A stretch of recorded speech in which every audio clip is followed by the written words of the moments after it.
Thank you.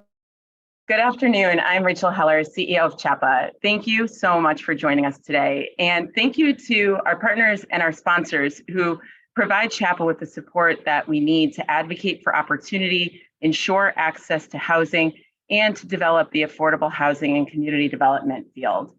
In particular, thank you to TD Bank for making today's event possible, and to Lisa Joyner from TD Bank, who is such a wonderful partner in this work. Thank you also to Mass Housing Partnership, the Department of Public Health, the Boston Foundation, and Oak Foundation for your support for our municipal engagement initiative, the team that has brought today's symposium together. Thank you, Dana LeWinter, Lily Link, and Monica Keel for the passion that you have put into this event and into the work that we do every day. And in particular, thank you, Whitney Demetrius, our Director of Fair Housing Engagement. Whitney, as you all know, brings expertise, vision, and intentionality to this work. Whitney inspires the entire CHAPA team to further fair housing in everything that we do. At CHAPA, we very much work as a team, and our staff is all here today. Thank you to the entire CHAPA team. I have to say that I am truly in awe of today's speakers and honorees. We are going to hear from local, state, and national leaders who will provide inspiration, share their knowledge, and challenge our thinking. We gathered today to celebrate the Fair Housing Act and to recommit to doing the work.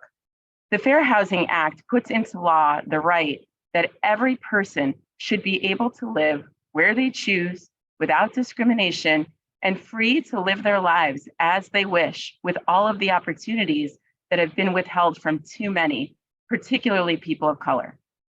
To be effective, this law requires care, nourishment, vigilance, action, and federal, state, and local implementation and enforcement.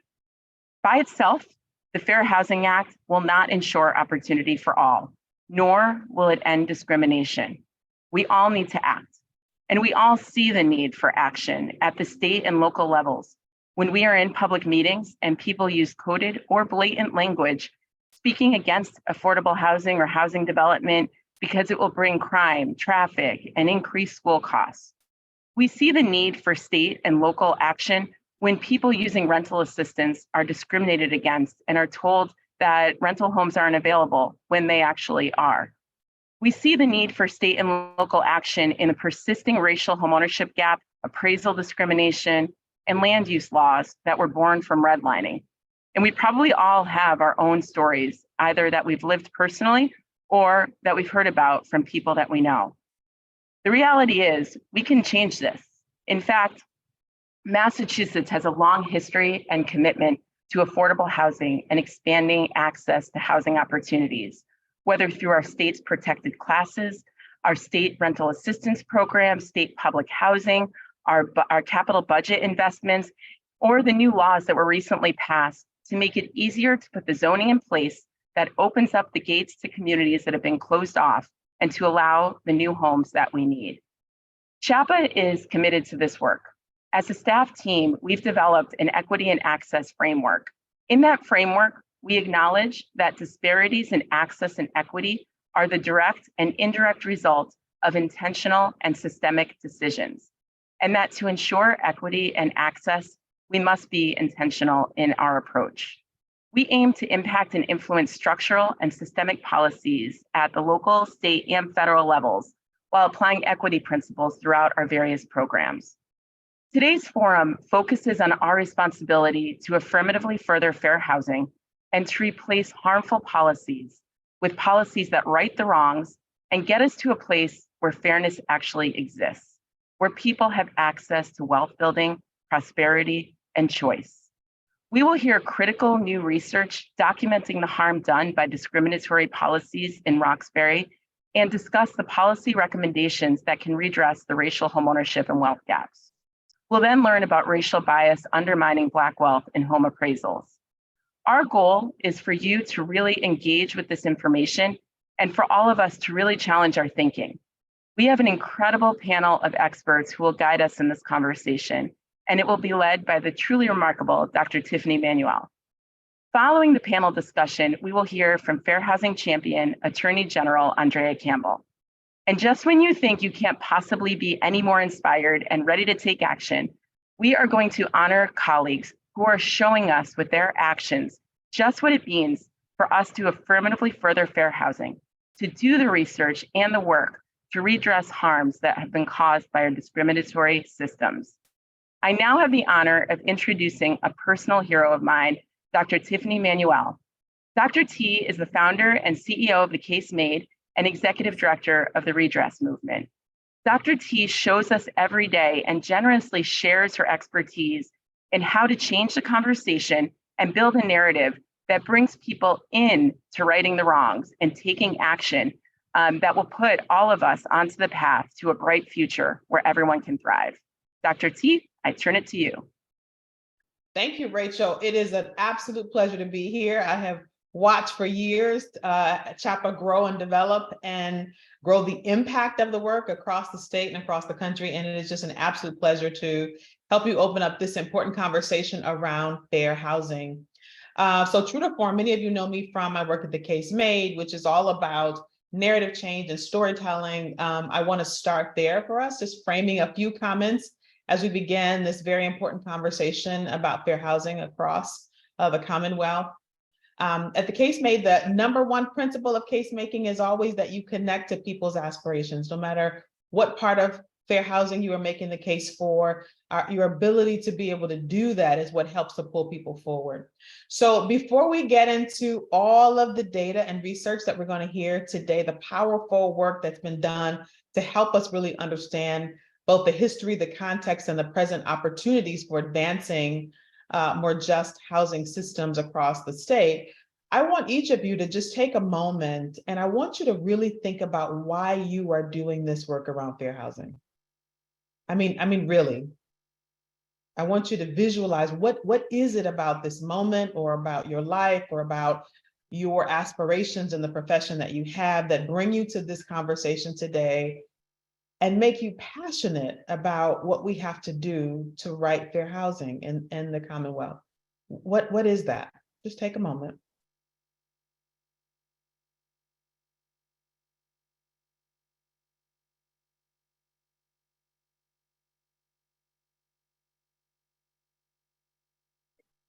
And as we have this conversation today, thank you for doing that with me. As we have this conversation today, I want you to be thinking about what is it that you want to see for the future of Massachusetts that gets us to a different place.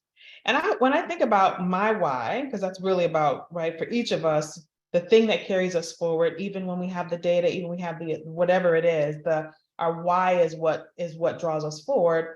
I'd like to share with you a little bit of an inspiration from my why. My why are my two boys. Two just handsome as you can possibly get, 14 and one, my youngest is 14 and my oldest is 17. And they are my why I do this work, because I want a different future for them.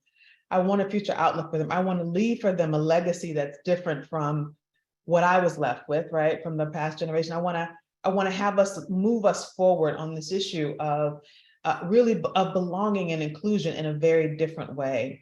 And I want you to really think about for you, right, what that looks like. And not everybody on this call has children or thinks about that in that way, but for those of you who have children or grandchildren or are caregivers to any number of folks, or you just want to leave the next generation with something better, I'm going to do a little reading that I hope will get you inspired by that. In the spirit of that, for me, and certainly the why that I bring to this, I want to read a piece by a poet, a wonderful Afro-Latino who's written a poet, Leslie Honoré, who's from Chicago. She is just fabulous in every possible way.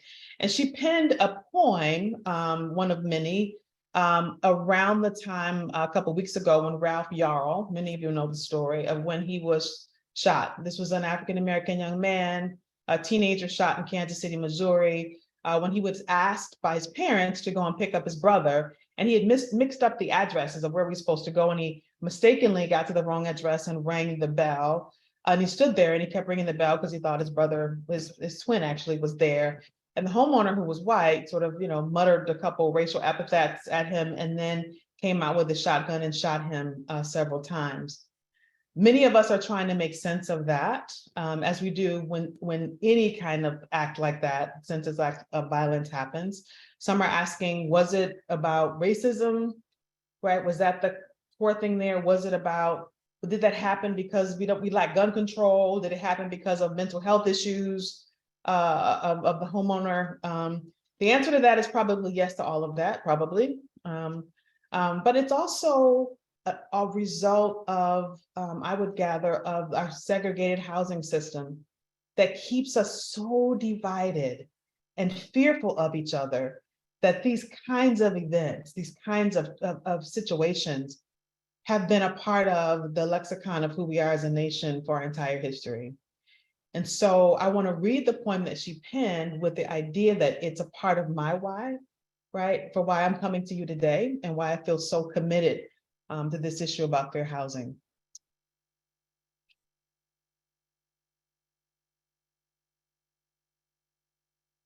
When Black boys are born, we mothers kiss their faces. We twirl our fingers in their curls. We put them in carriers on our chest. We show them to the world as our tiny Black princes.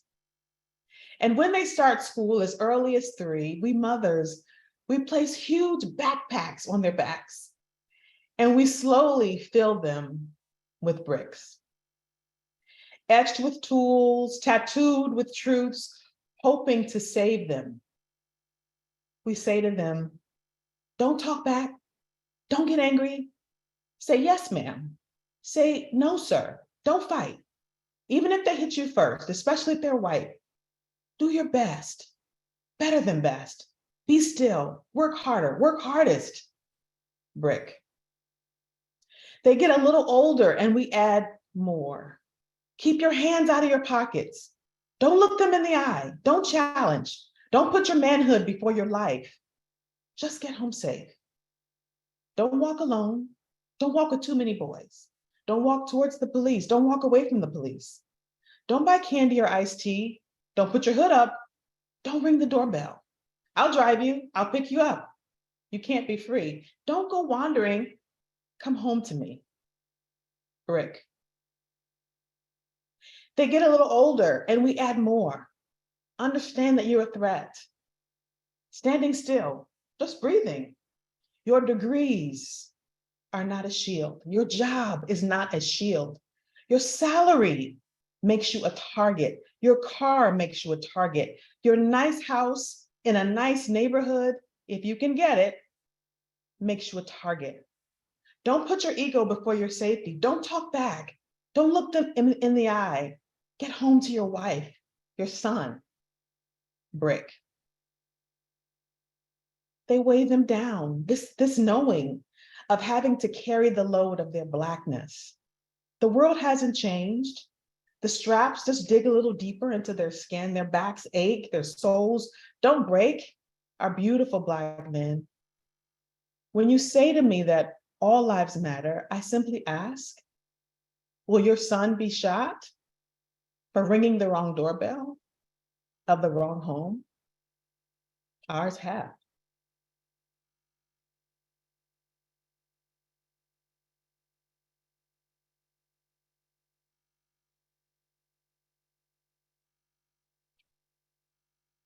That may seem a bit heavy for starting out today, but I want us to really get into the heart of this. And I want us to do that because so much of what we're going to talk about feels very academic and can feel disconnected to the everyday realities of what we're looking at.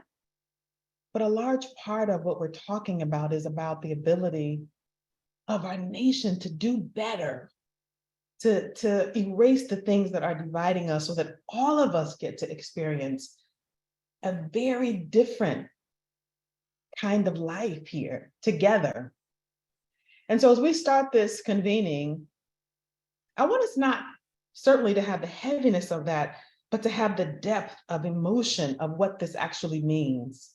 That it's not just about the semantics of this law legislation or this piece of changing, right, housing work or the policy proposals that are on the table. This is about the lives of people of all races, of all economic circumstances, of all sexual orientations, of all religious backgrounds, to be here, to belong, right, in a way that the fair housing legislation tries to begin to get us to.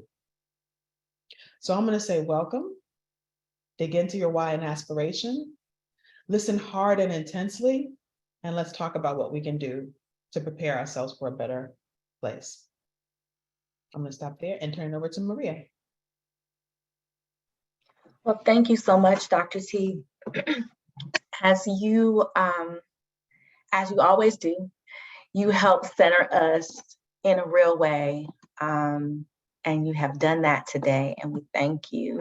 I'm getting ready to turn it over to the Homes for Equity folks, but before I do that, I want to, really thank you for grounding us in our own individual and collective wise, right? Our ability of our nation to do better so that all of us can experience a better life together. Thank you so, so much, Dr. T. And I hope you can see in the chat and in people's reactions virtually that people really enjoyed and value that centering.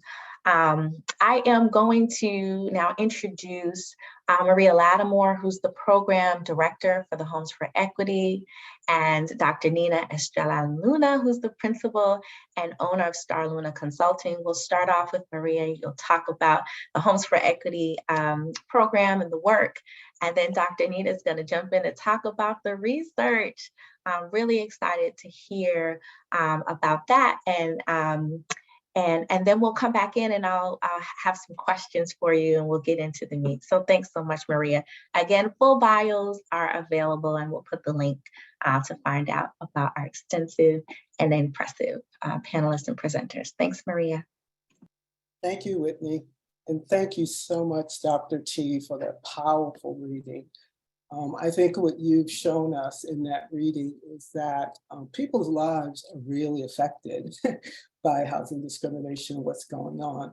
And so I'm going to talk about a pilot that I'm the project director of called Homes for Equity and how we're trying to redress the impact of housing discrimination on families and individuals' real lives.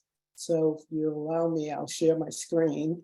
And we'll go through a quick presentation. And then Dr. Nina is going to talk with you about the research that she and her team conducted for the Homes for Equity initiative.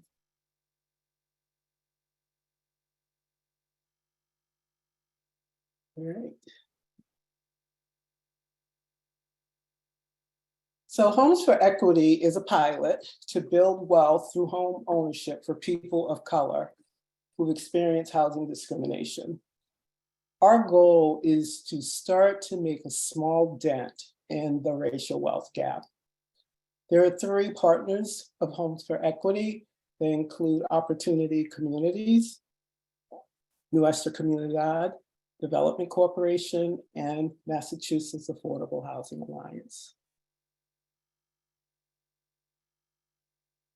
So most of us know that homeownership is a way that many families in the US build economic security and create intergenerational wealth. White families have leveraged public policies like the GI Bill and FHA mortgages for decades. And yet these initiatives were not available to people of color. In fact, public policies such as redlining and urban renewal really limited what people of color could do around home buying. They included the policies started at the federal government, were then translated down to local and state governments, and in fact, private industry. So Jake is going to talk a little bit later about the appraisal industry, but all of these factors contributed to Black folks and other people of color being kept out of the home market. And that directly influenced the wealth and the intergenerational wealth of people of color. In fact, our research showed from a 2016 study that estimated that without direct intervention, it would take the average Black family 228 years and the average Latinx family 84 years to accumulate the wealth that the average white family had in 2016. To me, that's very jarring. That means that in my lifetime, in your lifetime, people of color will not catch up. And so we believe that something has to be done.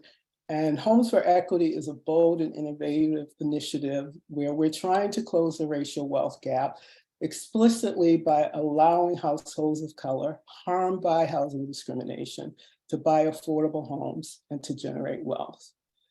We intend to explicitly market affordable homes to Black people in Roxbury and to change the current affordable housing deed restrictions to allow them to more quickly realize their homes, to allow them to more quickly realize their home's equity appreciation. We'll test our theory of change by piloting the implementation of HFE with Nuestra Comunidad's Copeland Corner development project, which is at 5 Burton Street in Roxbury. So Nuestra is going to be building 12 condos in Roxbury. We're hoping that the groundbreaking takes place later this year. And we plan on putting 3 of those housing units under the Homes for Equity program. We also have 3 private developers who are building homes in Roxbury this year and over the next couple of years who have also agreed to work with us and to leverage our framework to target Black people for home ownership in Roxbury. So we've seen this map. This map was on CHAPA's opening slide. It's used quite a lot because this is the redlining map for the city of Boston. And the red area that you see is where Black folks and people of color primarily lived. And these were the areas that the Homeowners Loan Corporation, otherwise known as HOLC, created back in the 30s and 40s that really stopped Black people from being able to get mortgages and financing to buy houses. And that was really the genesis of the housing discrimination that started in the way it started. So we have 2 specific components of Homes for Equity that I'm going to talk with you about. First, the legal basis of it is actually in the Fair Housing Act. And the Fair Housing Act was mentioned earlier, but people know that the Fair Housing Act prohibits discrimination on the basis of race. But what many people don't know about the Fair Housing Act is that it also establishes an obligation for us to redress or reverse those conditions of housing discrimination. We have a very significant legal analysis that was done by Henry Corman, who is one of your distinguished panelists today. Henry wrote our legal analysis that basically analyzed the extent to which fair housing and civil rights laws permit race to be considered when homeowners are members of a racial group that have experienced housing discrimination. So we plan on leveraging this obligation to be able to target and market Homes for Equity homes explicitly on the basis of race. We believe that our research that Dr. Nina is going to talk to you about substantiates and undergirds the fact that significant race-based housing discrimination existed and in fact still continues to exist to this day. So in spite of the Fair Housing Act that was supposed to prohibit this discrimination has a history, a strong history, has been egregious, and in fact continues to exist to this day. We have 2 major tenets associated with Homes for Equity. The first one is to, as I just mentioned, explicitly market these homes on a race-conscious basis. Most people that know the Fair Housing Act today would say that that's illegal. But if you go back to the fact that the Fair Housing Act requires us to redress conditions of discrimination, we believe that we have a case to be made that we can do that. So we will be marketing these 3 condos that Nuestra is developing, and some of the ones that our 3 private developers are developing also in a race-conscious way, or to Black people that live in Roxbury, to be frank about it. The second piece of what we're trying to do is to change the affordable housing financing policies to allow for greater wealth building by buyers of color. And what that means is that we want to be able to change the existing deed restrictions that limit the equity appreciation. Primarily, the equity appreciation is the big determinant of people gaining wealth from their homes when they buy a subsidized affordable home. So we're currently in conversations with the city to talk about changing the deed restrictions. Our position is not at all to remove affordable homes from the market, to be clear. Our position is that there is a case for reparations and redress, and that we're asking the city to step up, given the housing discrimination that our research substantiated, and to make those homes, help to keep those homes affordable, to strike a better balance between a person that buys an affordable home being able to get more and greater wealth out of it over a shorter time frame, and for the city to use their funds to help to keep that home affordable for the future. So just to talk real quickly about the two main sections of HFE. So we all know proxies have been used historically to target certain people for home ownership. And what we're proposing is to go from broad proxies all the way over to a very explicit criteria based on race.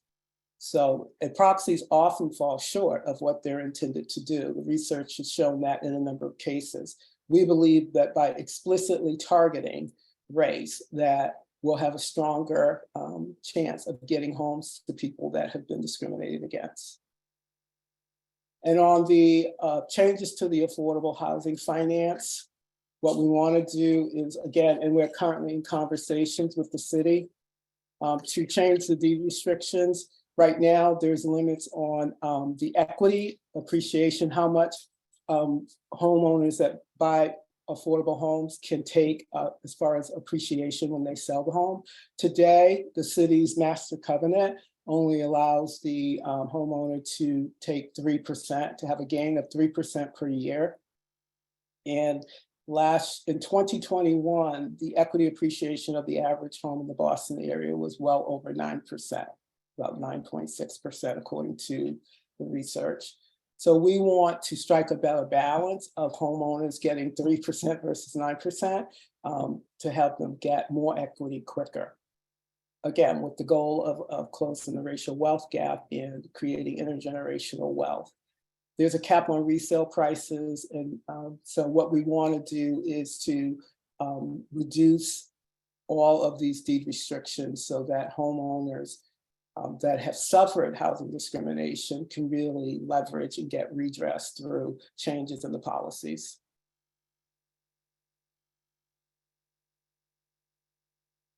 We've recently completed 13 months of research, and again, Dr. Nina is going to be taking it over in a minute and telling you a lot more about that. The research is available on Opportunities Community's website, and I'll put that in the chat in a minute. But what our research found is that there is, in fact, a compelling and egregious pattern of actions by entities at all levels, including the city, the state, and the federal governments, and private interests, as I mentioned earlier, those banks, realtors, and appraisers that have resulted in housing discrimination in Roxbury. We have 4 research reports that also are available on that website. We're just starting to share that data publicly. And as well as we have some information and pictures of the 9 people that we interviewed for our oral history research piece of the oral history piece of the research. So we encourage you to go to the website and take a look at that data. And I'm going to turn it over. I think this is a good point to turn it over to Dr. Nina, who led her team in doing the research. Stop sharing. Thank you, Maria. I really appreciate it. Let me go ahead and something's not working. Of course, something's not working when you need it to. So just want to say real quickly as we're starting, I just want to thank Maria actually for being such a wonderful thought partner in addition to Pat Herder in this whole process. Maria had the distinct, difficult job of shepherding both the researchers and the community partners in this project. That's not an easy task. And I know because I'm a PI on a bunch of different projects. So I also need to thank my team, Dr. Nancy Lee, Dr. Marcos Luna, our interns, Darlia Bennett, Jim Di Giulio, and my assistant, Denise Villar, who a fantastic team to work with. May all the researchers here be blessed with a team with whom you can do hard things and also have fun doing it. So just so you know, this was a community-based participatory action research project, which among other things meant that we had a really fantastic community research advisory board, which included our friends Whitney and Rachel here at CHAPA and some other folks who are here in the room. So they not only supported the project by recruiting some of our oral history participants, but importantly kept our researcher tendencies in check. For the academics and the researchers in the room, I'm not going to be going into the details of method or design. If you want to talk shop, we can do that in a different venue. Because as we say in our reports, and as Dr. Tiffany set us up for this morning, the goal here is to disturb Boston's willful blindness to its own history and to provide support to act on our legal and our moral duty to redress historic and ongoing racial discrimination, particularly in the housing market. And so we did this by documenting as best we could the policies and practices of historic and ongoing racial discrimination in the homebuyer market, as well as, and with a specific focus on Roxbury, as well as the ongoing economic impacts of historic and ongoing racial discrimination. So just so you know where we're headed, I'm hoping that you leave here today understanding three things. So the first of which is that public policy is the root cause of the racial homeownership and associated racial wealth gap in Boston. What Richard Rothstein documented at the federal level is also true here in Massachusetts and in the city of Boston. Second, Boston and the state knew that Black and Latinx households and homeowners would be disproportionately affected by government actions. They knew that there was deep and widespread racial discrimination both before and after racial discrimination was explicitly illegal, and they did little and often nothing to prevent or address it. And finally, significant wealth has been extracted from Black and Latinx households and in our Black and Latinx communities in Roxbury and across Boston because of the actions and inactions of the city of Boston, Commonwealth of Massachusetts, and the federal government. I would like to start telling this story by starting with what Roxbury was like in the memories of our longtime Black residents and homeowners who participated in the oral history part of this project. Everyone who lived in Roxbury that we interviewed during the middle 20th century described a self-sustaining community. Despite all of the challenges that overt and covert racial discrimination provides, Lower Roxbury in particular was described as having everything a community would need, including social connection. It's also worth noting that in the middle 20th century, Roxbury was changing rapidly. At the time that this picture that you see here on the screen was taken at Madison Park, a park that was destroyed by urban renewal, the racial demographics of Roxbury was flipping. This is in part fed by the post-World War II second wave of the Great Migration, as well as white flight, which was itself fostered and spurred by the federal highway and housing programs that we'll discuss in a little bit. But what's important to understand in this chart, and just full disclosure, this is the one chart that you will not see in any of the reports because I just made it last week. But what's important to understand in this chart is that when the key policy decisions were being made by the city and the state in the 1950s and early 1960s, decisions that we are living with today, Roxbury was rapidly becoming the center of Black Boston that we know today.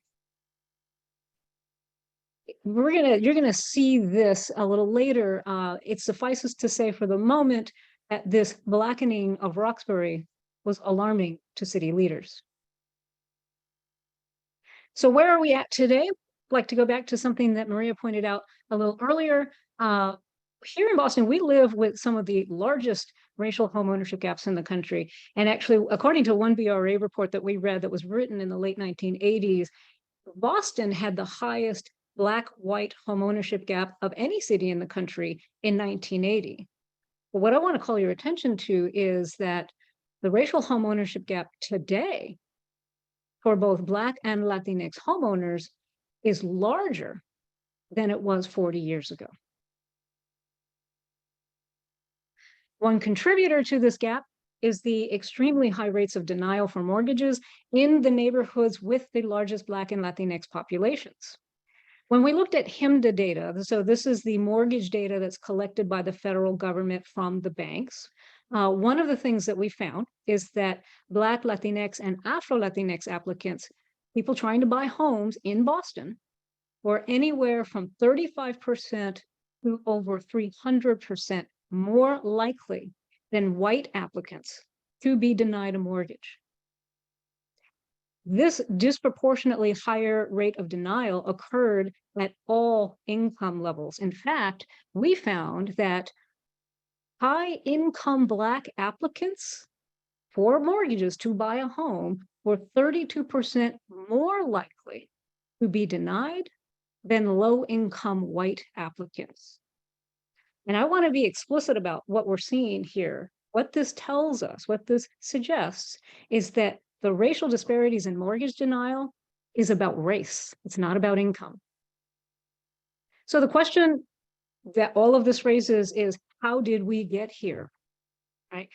We might be tempted to lay the blame entirely at the feet of the banks and the real estate industry, and the private sector has significant responsibility for the persistence of these disparities. But today I would like to focus on root causes. So what you see here is the redlining map that was, that we see this a lot, especially here in Boston. One of the things that I think that's important to understand is that the racial homeownership gap and the racial disparities and the discrimination that we see today did not start with this redlining map. It actually starts a little earlier with the early 1930s New Deal housing programs. Those programs were designed for local control. For those of you who are not familiar, what local control really means is that the local field offices that hire local people were explicitly authorized to make decisions on how to implement these federal programs. So what this effectively allowed is for Jim Crow norms in the South, as well as up here in the North, because we had our own Jim Crow too. Those norms determined who benefited and who didn't benefit from these federal programs. Now, that's not to say that these Hulk redlining maps are unimportant. What is significant isn't so much the creation of these maps, actually. It's that Hulk developed a process of assessing loan risk that was focused on entire neighborhoods, not on properties or home buyers, but on the neighborhoods, was overtly racially discriminatory, and was replicated across federal agencies, specifically the Fair Housing Administration, the FHA, and the Veterans Administration, the VA, both of which are very important, especially in the implementation of the GI Bill. The other important thing to understand about how this all worked is that the process of determining where were the high-risk loan neighborhoods, that process was kind of foisted upon, but then embraced by the banks and the real estate industry. We know, for example, that Hulk and the FHA, while they claim that they never shared their maps, we do know that they shared their evaluation process with the banks and encouraged them to create their own maps. And some of you who don't know this history might be asking, okay, how racially discriminatory really was it? Because it's so hard to think that it could be that bad. it was pretty explicitly racist. This is what you see here on the screen is from the FHA's 1936 Underwriter's Manual, which detailed how loan risk was to be assessed. And as you see here on the screen, evaluators were directed to examine whether there were quote unquote incompatible racial groups or a change in racial occupancy in the neighborhood. Now, you might say, well, that doesn't say that Black neighborhoods are high risk. It just says that racially integrated neighborhoods are at high risk. So first, it's still really bad, and that's still pretty unacceptable. But also, the Underwriter's Manual from 1936, honestly, for decades afterwards, and the other FHA policies and practices made very clear that they did not support construction loans or home purchase loans that did not have racial deed restrictions. And I'm only showing you a small bit of the racist policies, anti-Black, anti-Latinx, anti-Asian racist policies at the FHA. When taken together, it becomes very clear that as far as the federal government is concerned, neighborhoods with Black or brown people in them are to be considered too high risk to lend in. And the FHA, just to remind you, was the primary source of financing for home construction and purchasing during this mid-20th century period. Now, this is the other thing I want to be clear about. Roxbury as a neighborhood was rated as hazardous or definitely declining, right? So red line and yellow line before it became the center of Black Boston. That redlining map was made in 1938. However, if you go back and look at that redlining map, the white neighborhoods of Boston that were rated the same way, hazardous or definitely declining, South Boston, significant parts of the Back Bay, which is considered today to be the wealthier part of Boston, they were able to shed that stigma. Roxbury and Boston's other Black and brown neighborhoods never did. So these discriminatory policies affected both Black buyers' ability to purchase a home, but it also affected white owners' ability to sell their home. We see this in the experience of one of our oral history participants who was forced into what are called contract purchase agreements. These are very risky for the buyer. Read the report, we kind of describe it there. But he was forced into these contract agreements to purchase properties because banks refused to give him a mortgage despite his ability to pay. Now, again, keep in mind, when buyers can't get a mortgage, sellers can't sell their houses.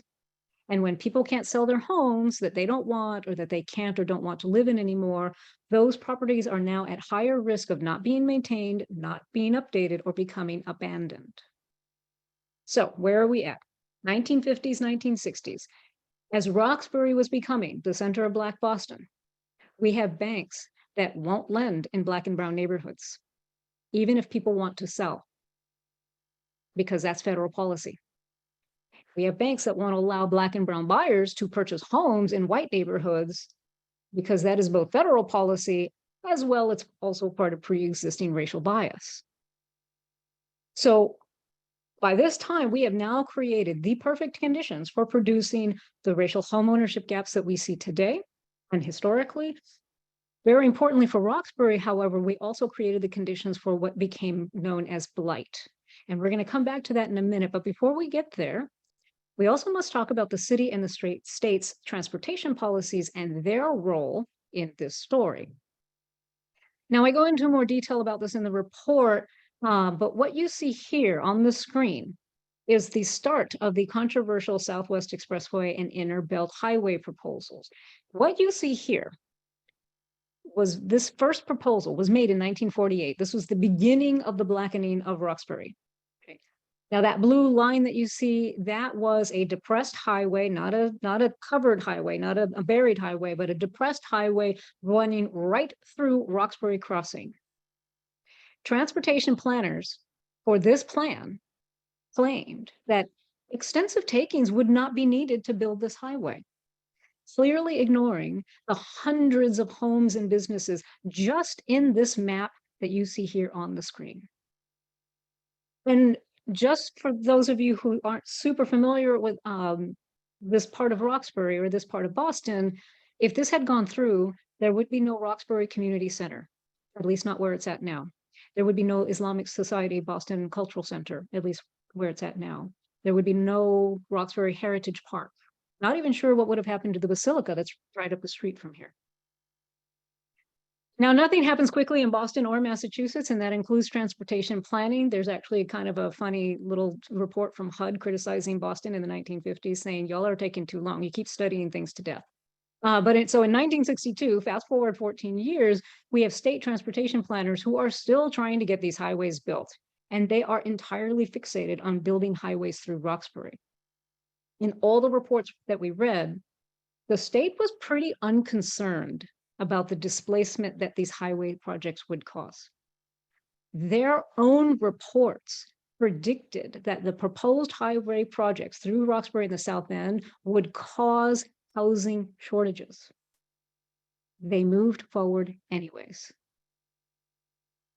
So to paraphrase N.K. Jemisin, indifference does more damage than outright hatred. Boston saw the state's lack of concern and decided to compete for which level of government could show the most negligence towards its Black and brown residents.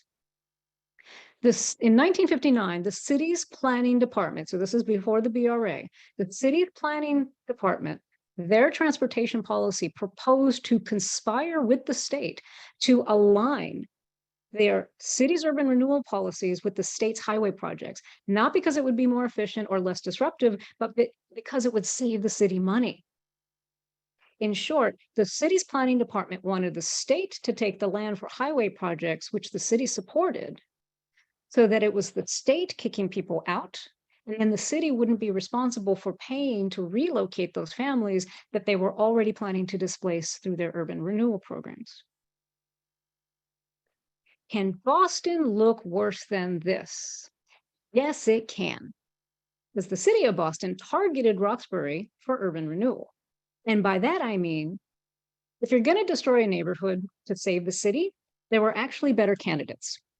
The federal programs for urban renewal required that the city declare an area blighted or that the housing be substandard.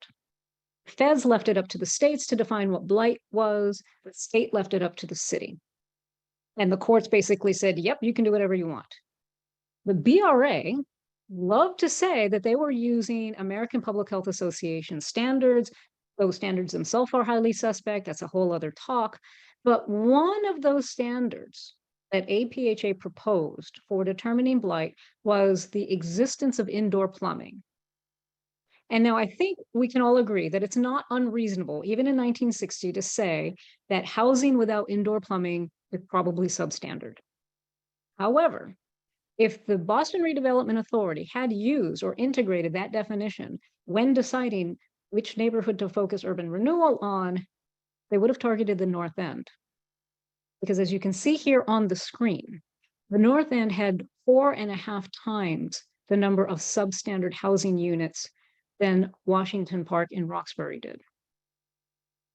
But in 1959, the newly formed Boston Redevelopment Authority, the BRA, instead set their sights not on white Italian American North End, but on the now pretty solidly Black Roxbury. Solidly Black, mainly because Black people were almost half of the neighborhood. As with transportation policy at the state level, the Boston Redevelopment Authority openly ignored the impacts of urban renewal on Roxbury's Black and brown residents. The BRA actually commissioned a study on the economic feasibility of the Washington Park Urban Renewal Plan, which was the first urban renewal plan that the BRA did. These two reports that you see here on the screen, and the data from these reports were used in the city's application for federal funding for the Washington Park Plan. But what Chester Rapkin made very clear in these reports was that the majority of Black residents in the Washington Park urban renewal area would not be able to afford to rent or to buy any of the proposed newly constructed housing. In addition to that, Rapkin found that the property values in Roxbury, in the Washington Park area, were too low for the homeowners to obtain financing financing, even under existing federal programs, in order to pay for the repairs and upgrading, which was the central selling point of this plan. This whole plan was supposed to be about updating people's homes and adding community assets. The city knew that homeowners wouldn't be able to afford to do this. They knew that renters would not be able to afford to stay. And I don't know why any of these people thought that any Black people were going to be able to get a loan. They knew all of this, and the city moved forward anyway. So as we know, BRA got their federal monies, and between the proposed highway projects and the urban renewal projects, large parts of Roxbury began to disappear. Several of our oral history participants who survived that time described that Roxbury in the 1960s and 1970s into the early 1980s looked like a photo of London after the Blitz. This term, "it looked like a bombed area," came up multiple times. Now, we're going to talk in a few minutes about the economic implications of all of this, but let's first remember that in destabilizing the neighborhood of Roxbury, the city, with the complicity of the state and the federal government, with the help of their friends in the private sector, destabilized people's lives. Several of our oral history participants described people that they knew forced into instability and then the trauma that this created. And let's just keep in mind too, the 1960s and 1970s, this was still the time of the Great Migration. Many of the most vulnerable Black families in Roxbury had already been forced to leave their homes and their communities in the South because of the violence and exploitation there. They were just beginning to find stability here, and now they were being uprooted again by the violence of a different kind of public policy.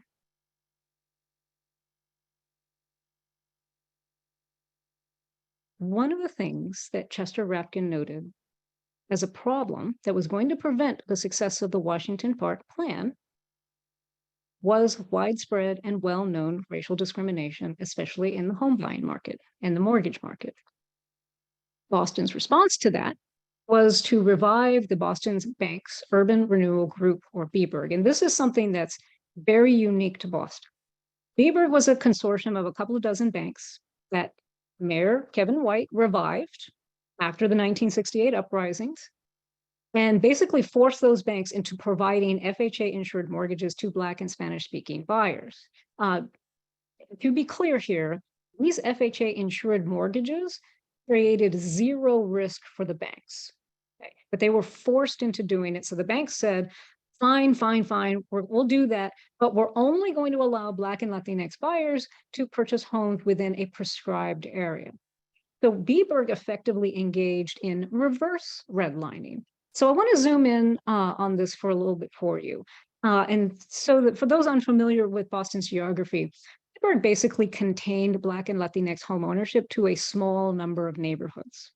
And we go into more detail about this in our reports, but what's important to know now is that in addition to restricting Black and Latinx, where Black and Latinx people could buy homes, BBRG also set up the conditions for blockbusting.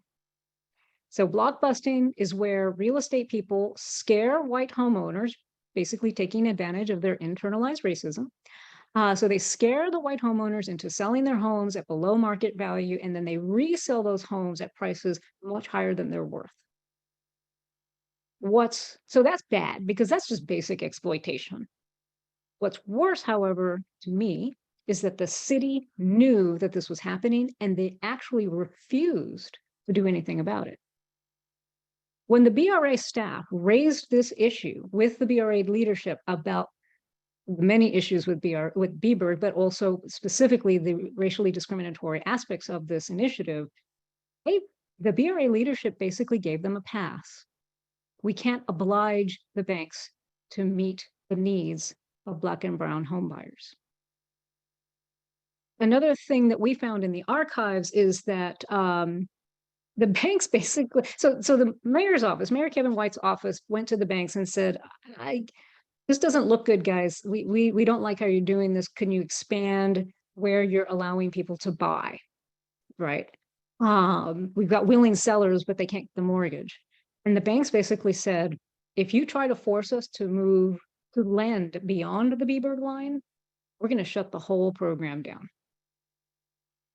Mayor Kevin White and his staff capitulated to this threat. And again, these policy decisions have real impacts on people's lives.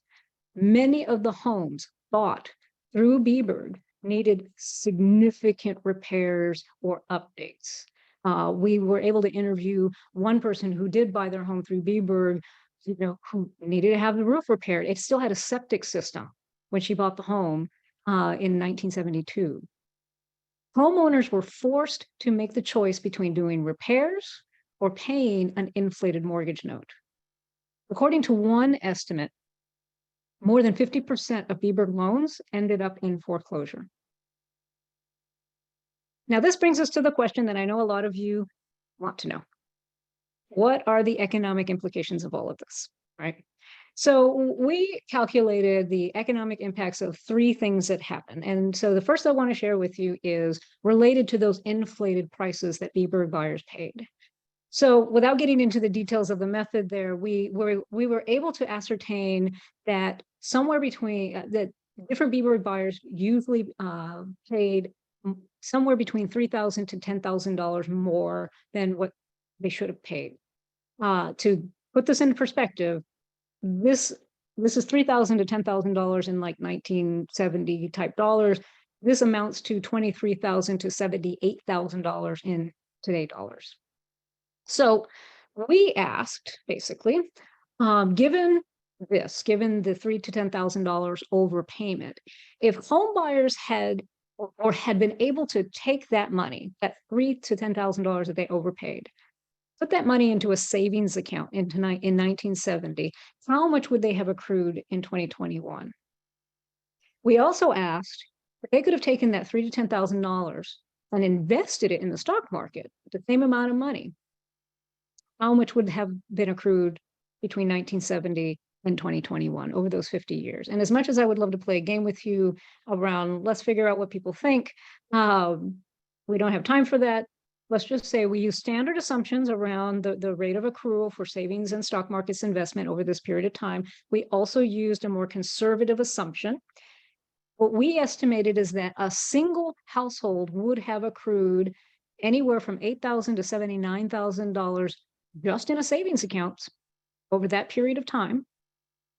Or if they had invested it into the stock market, it would have been anywhere from $547,000 to $1.4 million. Again, this is just one household. One household, there were hundreds of B-Bird households.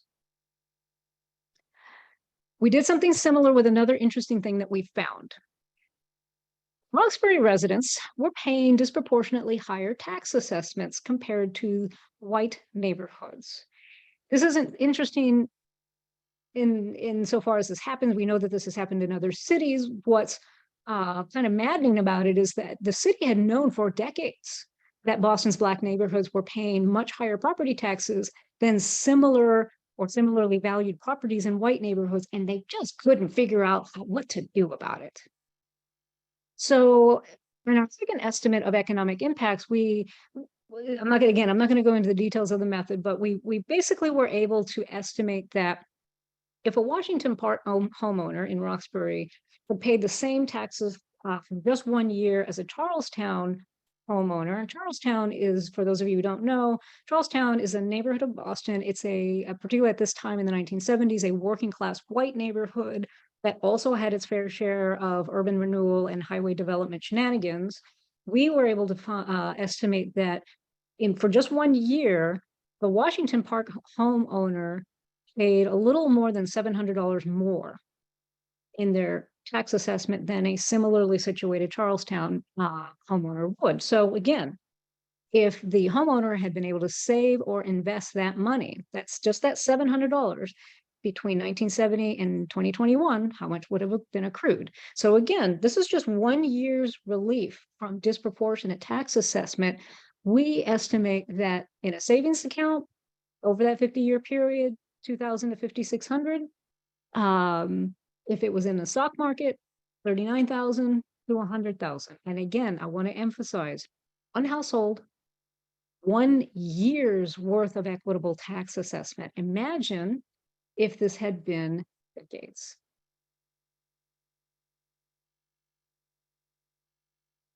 The last thing that we estimated was something else that we found in our analysis of the mortgage data. I'm sure you're going to be shocked and surprised to learn that white borrowers in Boston received much lower interest rates than Black and brown borrowers did. And by the way, this is true across incomes. The details in the charts are in our reports. They're kind of complicated, so they don't really fit on the screen here. But one of the things that is important to note is that just like with mortgage denials, low-income white borrowers, we found, receive more favorable rates than higher income Black and Latinx borrowers. Anywhere from 0.25 to 0.35 points higher for Black and Latinx home borrowers, which over the course of a 30-year mortgage can amount to quite a difference in what you end up paying to the bank. So again, we asked, what if what if Black and brown borrowers paid the same interest rates as white borrowers within each income level? We didn't even try to make it equitable across class. We just said within each income level, how much wealth would have been gained if they had paid equitable interest rates over the life of a 30-year mortgage, using standard assumptions and conservative assumptions, and the details again are in the reports. We found that for Black borrowers, that would have been anywhere between $50,000 to $250,000. For Latinx borrowers, $31,000 to $165,000. And what I'd just like to point out, for those of you who are like, that's not a lot of money, I can tell you, this is for myself, if I had an aunt who gifted me what was left in her savings account before her death, and it was $31,000, I would find something to do with that money. I do think it's important as we land the plane to be a little bit transparent. These economic impacts are very conservative. They're at the individual household level, and they're very conservative. We have conservative and then even more conservative estimates. So we are very confident in our results. And we also know that the true loss of wealth, even at the individual level, is much greater than this. Which gets us to, what do we do about this? We believe that the best time to act on white supremacist racism institutionalized in law, policy, and practice was 50 years ago. The next best time is now. HFE is one of the many ways that we can make this happen. So I want to thank you for your time, and I'm going to pass this back to Maria. Thank you, Nina. What a wealth of data. Yeah, many emotions are stirred up in me listening to you once again, although I've read it and heard it before. So I just want to kind of close the loop on Homes for Equity and our research. Our legal analysis concluded that race-conscious buyer selection may be upheld by the courts if we could show that significant racial disparities and a history of discrimination exist and still exists. We believe that the research that Nina just shared with us proves that, in fact, there was a significant amount of race-based housing discrimination, and that, in fact, it continues to this day at all levels within the system. We use that research that you just heard about to design a narrowly tailored program to address this problem. And again, our goal is for Homes for Equity units to be sold to Black people who have experienced the continuing harms associated with housing discrimination, and for them to benefit and to be able to put that small dent to close the racial wealth gap. These folks have shouldered the burden of these discriminatory practices, and we believe that our research substantiates that, in fact, it exists and it continues to exist. So thank you for listening. I'll turn it back over to Whitney. Thank you, Maria. As you said, a real wealth of data and a real appreciation for your work, and thank you for those presentations. I want to ground us. I know many of folks in the chat are digesting some of this. They've been messaging me like, what was that data point again? And just really in awe about some of the work that you guys have been able to do, and thank you. I'll start off with you, Dr. Nina. I want to jump right in. I have a question. Well, you didn't talk too much and spend time with the methodology. I did have a question about the HMDA data, right? So we know that increasing number of folks of color are obtaining mortgages, right? Via mortgage companies who are not required to report HMDA data. What do you see as sort of those disparities, right? So documenting disparities going forward, what might be the remedy to this issue, right? Because I think the data you were able to collect on this is so important. What are some of the ramifications of that in this work? Yeah, that was so we started to see these gaps in the HMDA data, particularly from 2020 to 2022, because that was the time period that we could start to drill down for Afro-Latinx buyers. But prior to that, well, it's actually more complicated. HMDA data is a super complex data set. And so when we started to see these gaps, and we were really curious about it. And when we looked into it, we discovered that it's mainly, so there's a lot of mortgage company or companies that give mortgages, that provide mortgages that do not have to report to HMDA. But what we seem to be seeing is that these internet mortgage companies are the ones where they don't have those mortgage requirements, and they are an increasingly larger part of the mortgage market. So they don't have the same reporting requirements as banks and standard mortgage companies do. Now, what's important about this is that the internet mortgage companies appear to be increasingly used by people of color to get mortgages, since they're not getting them from the banks, from regular banks.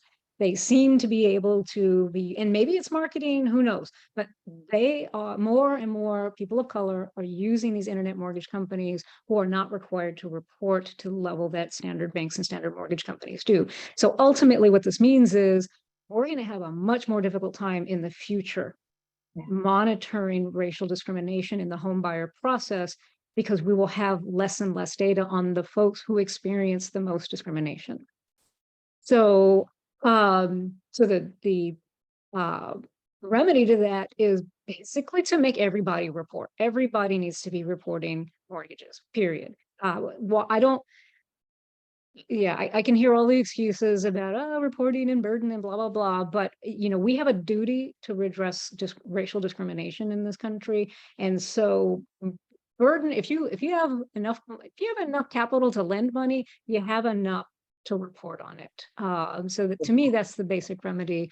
The other really quick thing that I would like to also point out for those of us who are very concerned with the Afro-Latinx community in particular, they're a very small part of the data set right now for Boston. We only had 2 years of data of the Afro-Latinx buying experience.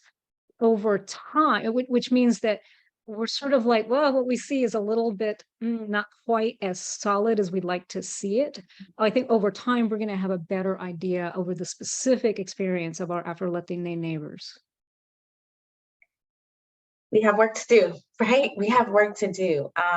Maria, let me come over to you. I have a question really in light of sort of given the political environment and cultural and legal environment, right? Especially with legal cases before the Supreme Court around higher education, right? Affirmative action. How are you approaching sort of redress in this context? I think folks are really leaning into and wondering what's going to happen and what ramifications will come from that in your work. Yeah. Thank you, Whitney, for that question. So we know that the current political, cultural, and social environment may be challenging for us. We started Homes for Equity kind of thinking that we may be legally challenged, specifically around the race-conscious marketing of the homes. So our legal analysis concluded that the Fair Housing Act obligates the redress. And so we narrowly tailored our program. So we have documented eligibility requirements for Homes for Equity, very narrowly tailored, leveraging the research that Dr. Nina just shared with us. So we believe that we have a strong case in the event of a legal challenge. And we're out there right now, you know, through this forum and others, building the public case for it, right?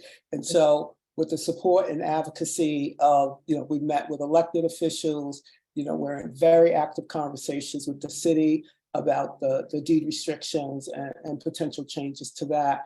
But we believe that with public support and advocacy in every aspect of it, that, you know, we have a chance. And you know what?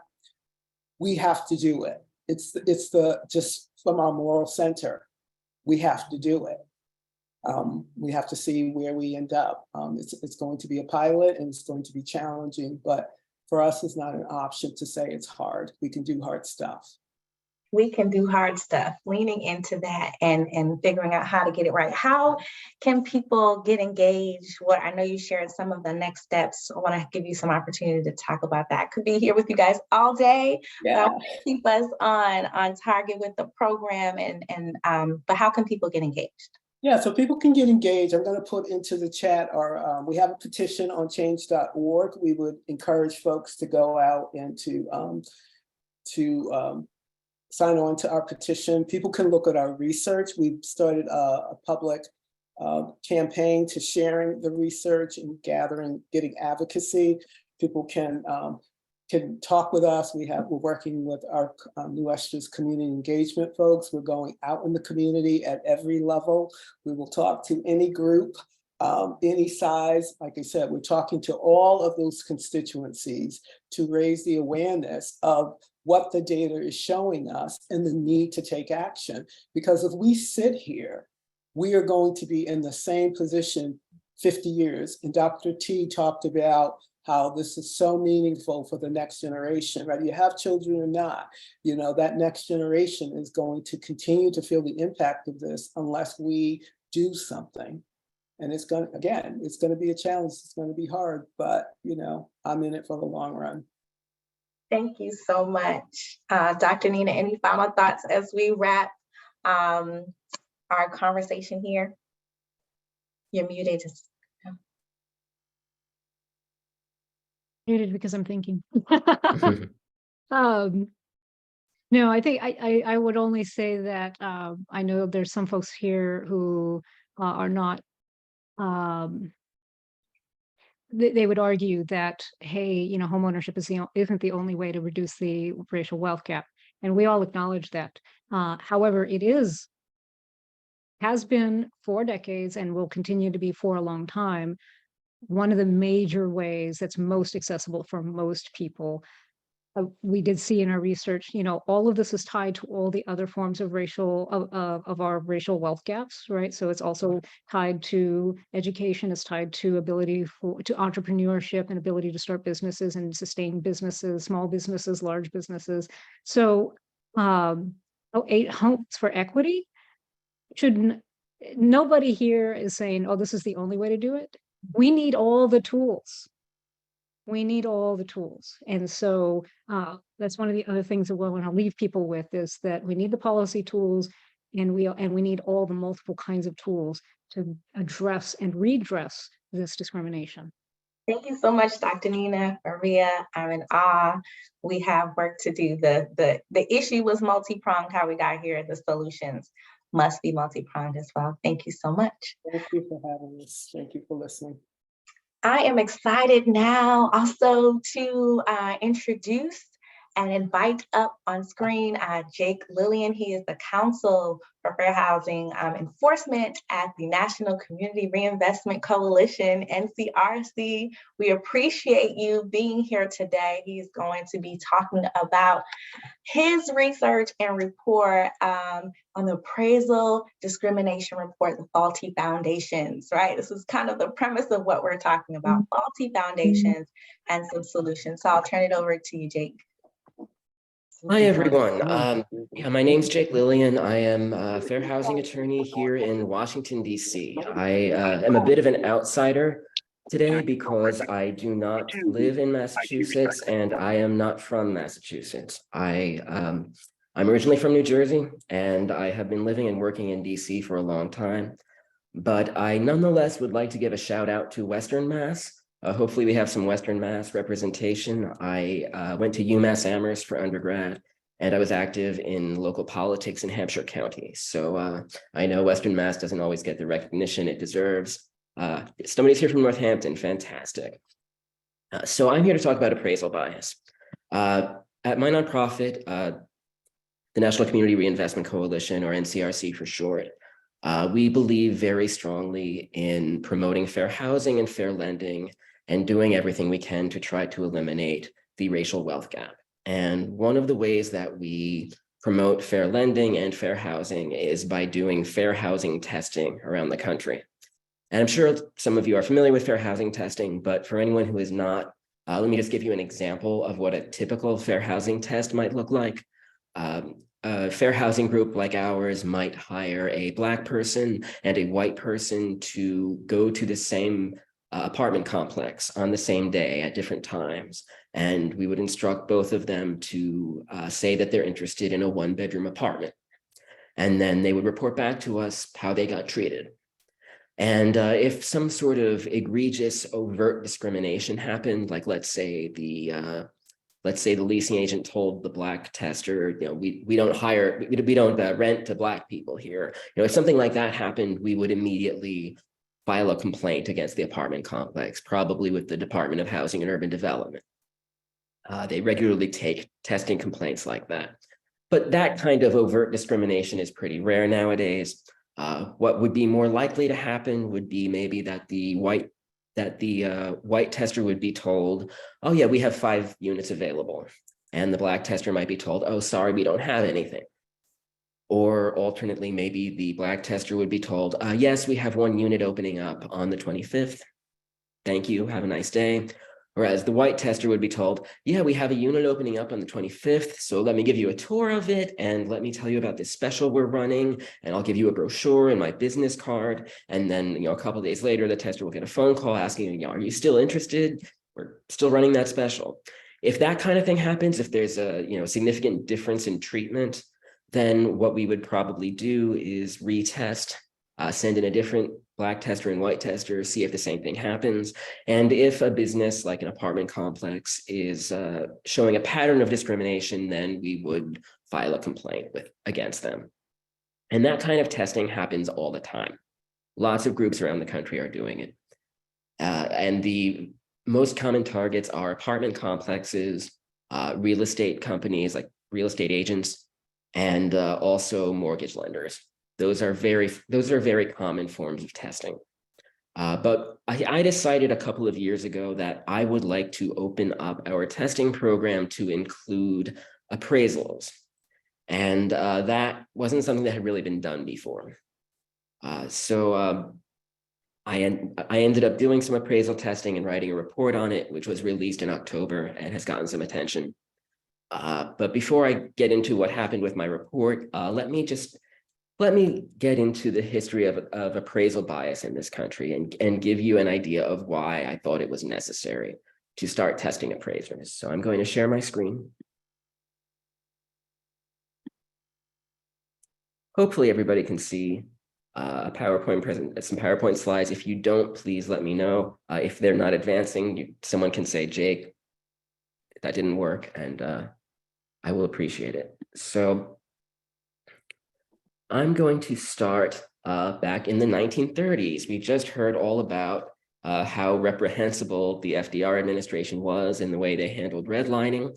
But they didn't just pioneer redlining, they also made a name for themselves in the realm of appraisal bias too. The FDR administration was very progressive in certain ways, but not in others, especially when it comes to race. In the 1930s, FDR's administration decided that whenever the government needs to determine the value of a property, one of the factors that they should consider is the racial demographics of the neighborhood in which the property is located. And so they assign certain values to certain groups, to certain ethnic groups. They were very specific about it. It wasn't just divided into white, Black, or Latino. They divided white people into Southern Europeans, Scandinavians, Anglo-Saxon Protestants, etc. Decided how much the property is valued depends in part on which of these groups is the most common in that neighborhood. And so naturally, Black neighborhoods and Latino neighborhoods, they were considered the least desirable. And so homes in those neighborhoods were badly undervalued by the federal government beginning in the 1930s. And eventually they stopped doing that, but the effects of that are still being felt today. The fact that a property was assigned a low value in the 1930s, that had an effect on how it was appraised the next time, and that had an effect on how it was appraised the next time. These things don't just get erased when the government's policy changes. So there's a huge discrepancy, as I'm sure you all, there's a huge difference, as I'm sure you all know, between how properties in communities of color are valued compared to how they're valued in white communities. Nowadays, the average Black American's home is worth half of what the average white American's home is worth. And that, to be fair, is not an apples for apples comparison. The average white person, the average Black person do not own identical homes. But there was a study, this was 5 years ago, done by the Brookings Institution, and it was incredible. They found a way to compare equally nice homes in equally nice neighborhoods. They found homes in white neighborhoods and homes in Black neighborhoods that were basically identical. The only difference being that one was in a Black neighborhood and one was in a white neighborhood. So they're comparing homes that are very similar in size, number of bedrooms, what kind of features they have, in neighborhoods that are extremely similar in terms of the features that they have. I have no idea how they found such great matches, but they determined that an equally nice home in a white neighborhood is valued 23% more than an equally nice home in a Black neighborhood. And that means that communities of color miss out on $156 billion in wealth. That's a huge part of the racial wealth gap right there. And so the appraisal industry is considered to be a factor in that. Defenders of the appraisal industry have said that, yes, the average appraiser might value a home in a Black neighborhood lower, but the job of an appraiser isn't to determine how much a home should be worth. It's to determine what a home will actually sell for. And so they say the real problem is racism in the marketplace. The average American will pay more for a home in a white neighborhood than an equally nice home in a Black neighborhood. And so they say you can't blame the appraiser on that. You have to blame buyers on that. And there is some truth to that there is racism in the marketplace. I mean, it is true that the average American will pay more for a home in a white neighborhood than for a home in a community of color. That's just a sad truth. And so, yes, the job of an appraiser is to determine what it will actually sell for. But that doesn't let the appraisal industry off the hook entirely, because we know that appraisers are often getting it wrong. The best evidence of that I have seen comes from a Freddie Mac study that was released in 2021. They looked at instances where homes were appraised around the same time that they were sold, and they looked for instances in which the appraiser undervalued the home compared to how much it actually sold for. And they determined that that was 50% more likely to happen if the home was in a Black neighborhood compared to a white neighborhood. And that was twice as likely to happen if the home was in a Latino neighborhood as opposed to a white neighborhood. So appraisers are not just accurately estimating how much a home will sell for, they're getting it wrong much more often in Black neighborhoods and Latino neighborhoods, and they're guessing low. And that's not, you can't put that all on the public, that's on the appraisal industry. And so let's take a look at the appraisal industry and see why appraisers might be more likely to undervalue homes in communities of color. Appraisers are 97.7% white. They are the whitest profession in America.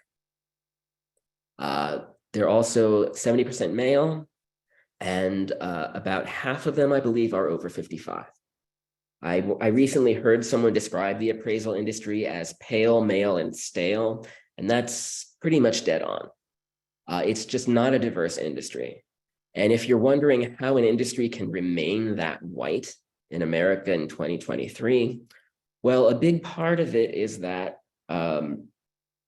in most cases, the only way for people to become licensed appraisers has been to convince a currently licensed appraiser to take them on as an apprentice. And so that was the only way in the door, was to find somebody who's already licensed who will train you. And there's really no incentive for a licensed appraiser to train someone. In order to train someone to get them licensed, you have to share your profits with them while you train them, 50-50. And you have to give them a lot of training. It's a lot of hours. This is not something you would do for a stranger in the vast majority of circumstances. This is something you would only do for a member of your family, or maybe your good friend's kid, something like that. People generally do not go out of their way to share their profits with people they don't have a close connection to. And so with the industry being as white as it is, that made it extraordinarily difficult for people of color to get their feet in the door. There is also a requirement that in order to become a licensed appraiser, or to become a certified appraiser, you need to have a certain number of college credits. And they don't need to be college credits in anything appraisal or real estate related. They could be, English lit credits. And no one has ever been able to provide a good explanation for why you should need college credits to become an appraiser. It's just something that exists because it does. And that also has had a disproportionate effect on people of color who are less likely to have gone to college. And so you have this appraisal industry where there are very few people of color, and homeowners and communities of color have been saying for years that their homes have been undervalued. And there hasn't been a whole lot done about it until recently. Recently, there have been some cases about appraisal bias that made it into the news and all over social media.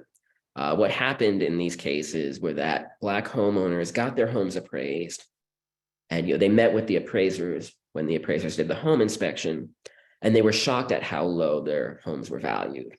And they suspected that racism might be a factor. So they asked a white person they knew to pose as them, and they hired a different appraiser and had their white friend meet the appraiser at their home and pose as the homeowner. And then they found that their homes were worth way more when an appraiser believed that it was a white-owned home. Carlette Duffy in Indianapolis, her home was appraised for $125,000 and $110,000 by two different appraisers. When she asked a white friend to pose as her, the value of the home went up to $259,000, more than a 50% increase, right? So then there's another couple. The Tate Austins in California. This is probably the most famous case. They have a lovely home. They spent a lot of money on it. They spent a fortune renovating it. They were expecting the home to be worth $1.5 million. They met with the appraiser who valued it at less than $1 million. When they asked a white friend to pose as them and brought in a different appraiser, it was valued at almost exactly $1.5 million. So they filed a federal lawsuit, which was recently settled. And so these cases have gotten a lot of attention. And working in fair housing and knowing that appraisal bias is a huge issue, I read a lot about these cases. And I also, I looked at news stories and I looked at the comment sections of these news stories.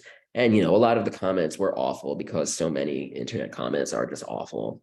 A lot of people were just, blatantly racist. There were other people who seemed like they weren't necessarily motivated by racism, but their response was, well, this is just one case, this might be an outlier, or, Who knows, maybe lots of other people have tried this and didn't get the same results, and we just don't know about it because they didn't file a lawsuit. They said, this one case isn't proof that there is a systemic problem. And so that made me think, well, maybe we should do this on a bigger scale. Maybe we can do some testing, get a bunch of appraisals done, compare how Blacks and whites are treated by appraisers, and that will give us more than just anecdotal evidence. So I recruited some interracial couples who own homes in the Baltimore metro area to be our testers. So we did 7 different tests in the Baltimore area. For each test, we chose a home that was owned by a Black-white interracial couple. And I chose 2 appraisers at random to hire to appraise their homes. And when one appraiser showed up to do the home inspection, only the Black partner was there to greet them. And when the other appraiser showed up to do the home inspection, only the white partner was there to greet them. So you have the exact same home being appraised by 2 different people around the same time. Only difference is who is presenting themselves as the owner of the home. One appraiser thinks is going to believe that it's a Black-owned home. The other appraiser is going to believe that it's a white-owned home. And so there were 14 appraisals total as part of 7 tests. When the appraiser showed up and met with a white person, we made sure that there was nothing inside the home that would suggest that any Black people lived there. We whitewashed the home. We had them take down family photos or any posters posters of Black celebrities or African art or anything of that nature. And then when the other appraiser showed up, we made sure that nothing was present in the home that would suggest that any white people lived there. And the results were not terribly surprising. We found that the appraisers who dealt with the white homeowners appraised the homes higher. The average difference was about $7,000. When you compared the appraisers who dealt with the white homeowners and the appraisers who dealt with the Black homeowners, the appraisers who dealt with the white homeowners valued the homes almost $7,000 higher on average. What to me was a lot more interesting, though, and a lot more disturbing, was that there were major differences in customer service in terms of how the appraisers treated the homeowners. So I'm going to, basically all of the homeowners who were white got treated very, very well by appraisers. None of them had any complaints about the customer service they received, whereas 2 of the Black homeowners received atrocious customer service. So I'm going to walk you through some of the lowlights of what happened over the course of our study. So in one test, the appraiser, in the very first test we did, the appraiser met with a Black homeowner, and the value of the home was $310,000. The appraiser who dealt with the white homeowner valued it at $350,000. And then we happened to use this same house for another test, and those 2 appraisers valued at $370,000 and $380,000. So that was a bit suspicious. That made that $310,000 valuation seem suspicious. So we retested that appraiser, and we hired that appraiser to work with a white person. And the appraiser valued that white person's home at $553,000. This home was appraised 5 other times, and none of those appraisers thought it was worth more than $510,000. So basically, this appraiser undervalued a home when a white person presented it, and overvalued they undervalued the home when a Black person presented it, and then they overvalued a different home when a white person presented it. Those were the 2 biggest differences in price that we saw throughout the course of the study. In another case, let's call this appraiser B. We hired him to appraise a home. He agreed to it. He showed up, met with a Black homeowner, and then ghosted him. We did not hear from him. He did not want the assignment after he met with a Black homeowner. He never asked for payment. He never produced a report. No explanation. We tried to hire him again to see if he would do the same thing to a white person. But this home we approached him about appraising, it was in a Black neighborhood, and he decided he didn't want that assignment. Do we know for sure that this was based on race, and we can't prove anything, but nothing like this ever happened to any white people, right? And then appraiser C, we hired him to appraise a home that was shown by a Black homeowner. So he met with the Black homeowner, and then we thought he had ghosted. We thought we were ghosted again. This appraiser did not turn in a report, and we did not hear anything back from him. And he did not even respond to a phone call asking, when will this be ready? So we figured it was another case of an appraiser ghosting us. Then after 11 weeks, he produces an appraisal report. No explanation for why it took that long. And I should mention that 2 weeks is a long time to wait for an appraisal report. He made this Black homeowner wait 11 weeks. So we hired the same appraiser to appraise a home presented by a white person. And that time he showed up for the home inspection. And then a week later, he reached out to the homeowner to say, I am so sorry, we don't have the report ready for you. And then it only took 2.5 weeks for this appraiser to produce a report for a white person compared to 11 weeks for a Black person. A huge difference there. And so we ended up filing complaints with the Department of Housing and Urban Development against appraiser A and appraiser C. That's the case with the difference in valuation and the case with the huge difference in waiting times. And our goal is to send a message to appraisers that they can be held accountable for biased appraisals. In the Tate Austin case I was telling you about in California, where the home was worth 1.5 million when a white person presented it and 1 million when a Black person presented it, the appraisal company tried to argue that the Fair Housing Act didn't apply to them. And so the Department of Justice had to actually step in and say, yes, the Fair Housing Act clearly applies to appraisals. It says so in the Fair Housing Act. But I mean, that's how little education there is around this, that there are appraisers who believe that the Fair Housing Act doesn't apply to them. So our goal is to send a message that the Fair Housing Act does indeed apply to appraisals, and you can be held accountable if your appraisal report is biased. So I think I'm at time. There's a lot more I could say about this. Thank you so much, Jake. Wow. I love to watch in gallery mode when you all are presenting, because I get to see the reactions and the faces of people as you're talking about some of the data and how alarming it really is. Let me start off with just saying thank you and appreciate your boldness in not just, I think many of us heard these cases on the news, right? Mm-hmm. And for developing this methodology, right? To begin to think about, how do we do this? How do we test the appraisal market? So thank you for having that feeling and for moving on that and really digging into the data, and for the team at NCRC to really work to develop that methodology. I think it goes without saying that it's a real value to the work. And thank you for your presentation of the report. So again, many of us have seen this. How do we fix this, I think, is what people are asking. And what sort of things in the appraisal industry need to be improved? You talked about recruitment, you talked about college credits, but what should we be thinking about in terms of the industry that needs to be improved? I think we've heard about HMDA, the Home Mortgage Disclosure Act, which requires mortgage lenders, or at least some mortgage lenders, to report the racial data about who they're lending to. It would be amazing to have a similar requirement for appraisers, to have to disclose the races of who they worked with and how their homes were valued, and also which assignments they turned down, what race were those homeowners, that kind of thing. That would be the from that would be incredibly helpful. The industry is very opaque.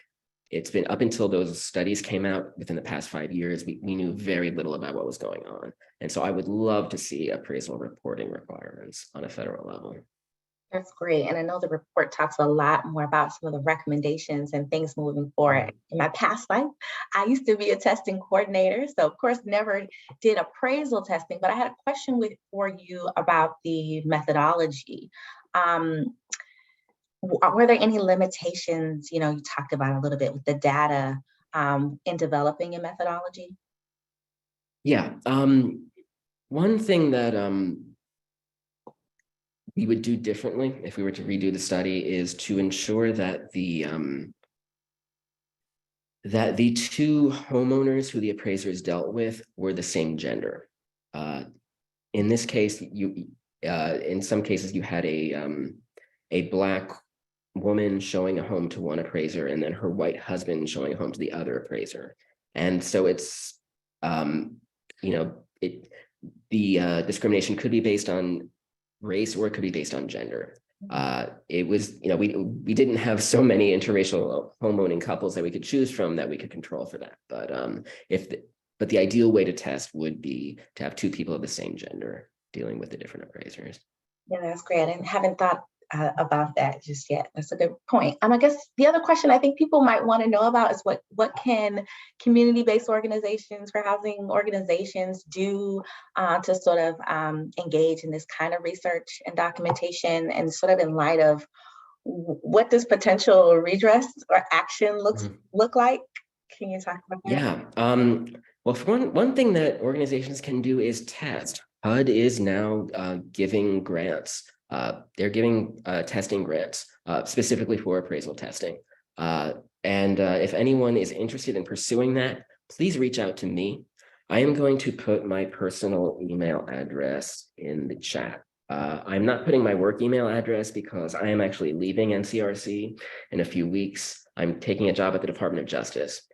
So this email address won't be good for very long, but I put my personal email address there. If anyone wants to do testing, please reach out to me. I am happy to I'm happy to help you however I can.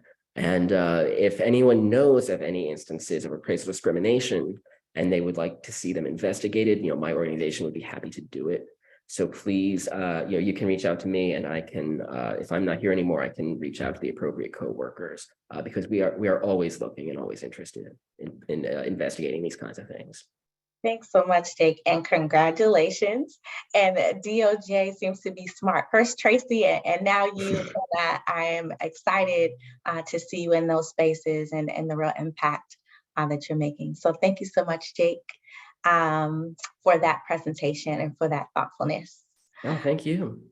Appreciate it so much. All right, as we are trying to stay on gear and keeping the momentum, and thank you for the energy in the chat. This really helps with the vibrancy of the event. I'm excited to turn it over back to Dr. T, who thank you for helping frame us and get us started for the day. You'll be moderating and participating in this panel discussion. We have to find a new term for moderators who also participate in the conversation. we gotta find a new word just for you, Dr. T. So thank you so much. And I'll invite other participants of the panel, Henry Corman, General Counsel at Two Life Communities, Soni Gupta, Associate Vice President of the Neighborhood and Housing at the Boston Foundation, Tamika Williams, Community Builder, Advocate, and Engagement Specialist. Their bios are available in the agenda.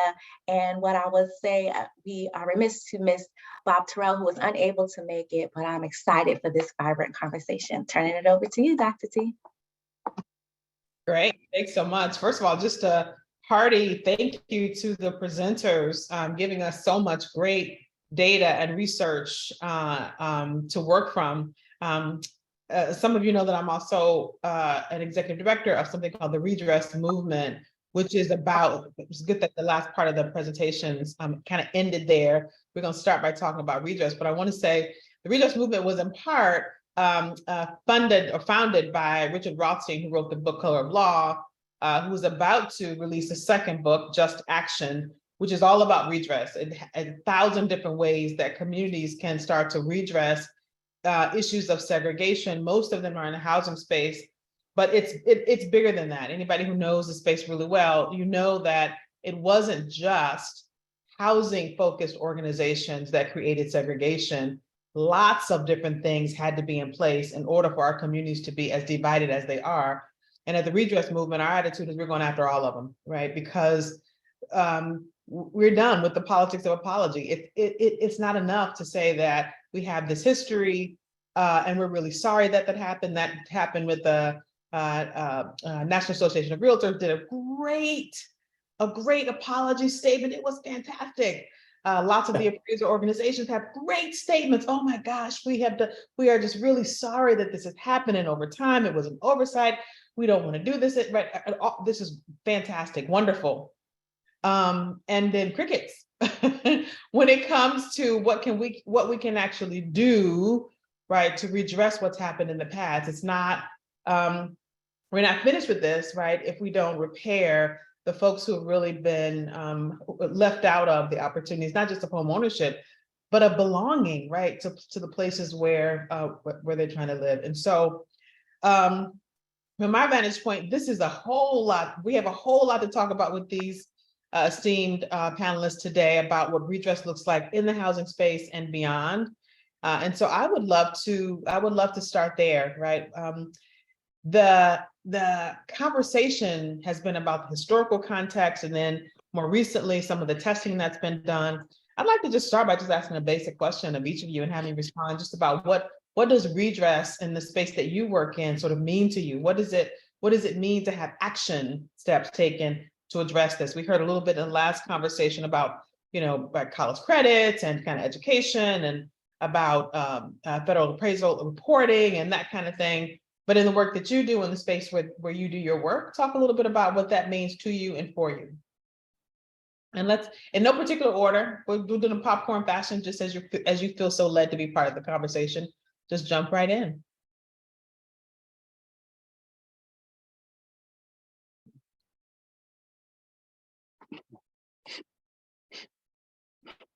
And as usual, I think you got to call on somebody.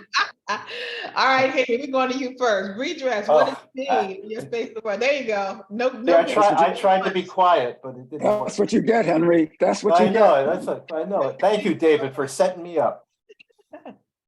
So, well, I guess I'll say several things. You heard Maria talk about how I'm doing some work with HFE, and so I just want to start there. I mean, I think part of what it means is illumination, shining a light on what is true.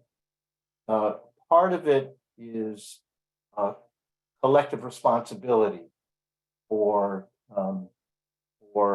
owning that truth. Part of that is recognizing, I learned this from David, recognizing the human injury caused by the kinds of practices that Nina talked about, heard about with the appraisal practices. These aren't just things about money or wealth or home ownership. These things have a human impact on people. Human trauma associated, and recognizing that. And then finally, I guess I'll say that the act of redress, the act of taking responsibility, collective responsibility for reversing these kinds of and the kinds of injuries that we're talking about here is it's healing for people who have experienced trauma. It's more than just building wealth. It's about the humanly transformative power of redress. So I'll stop there and let chime in. That's how I sort of see it. You're a trooper, Henry. You really are. Everything I learned from you. No.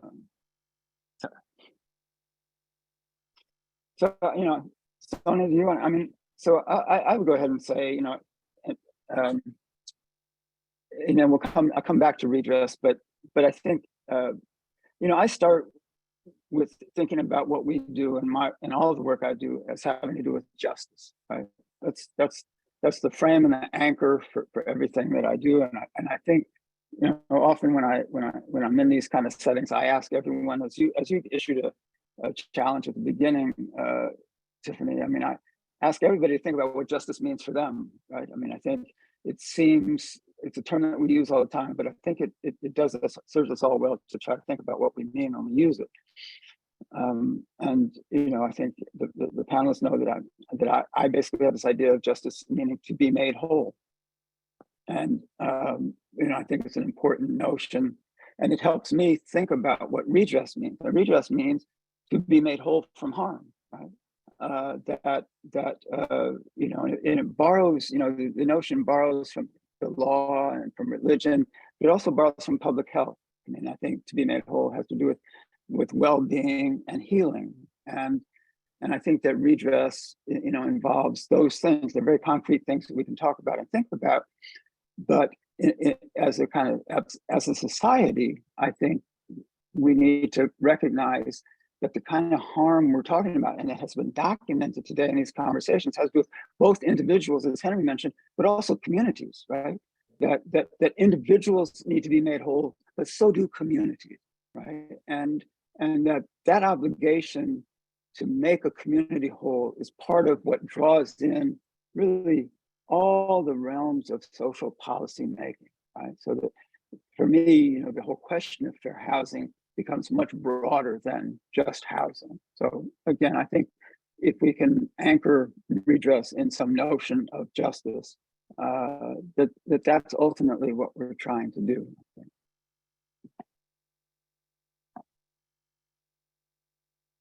Miko, I'm waiting for you to unmute yourself, so I don't have to jump in, but I can go just based on David raising communities and individuals.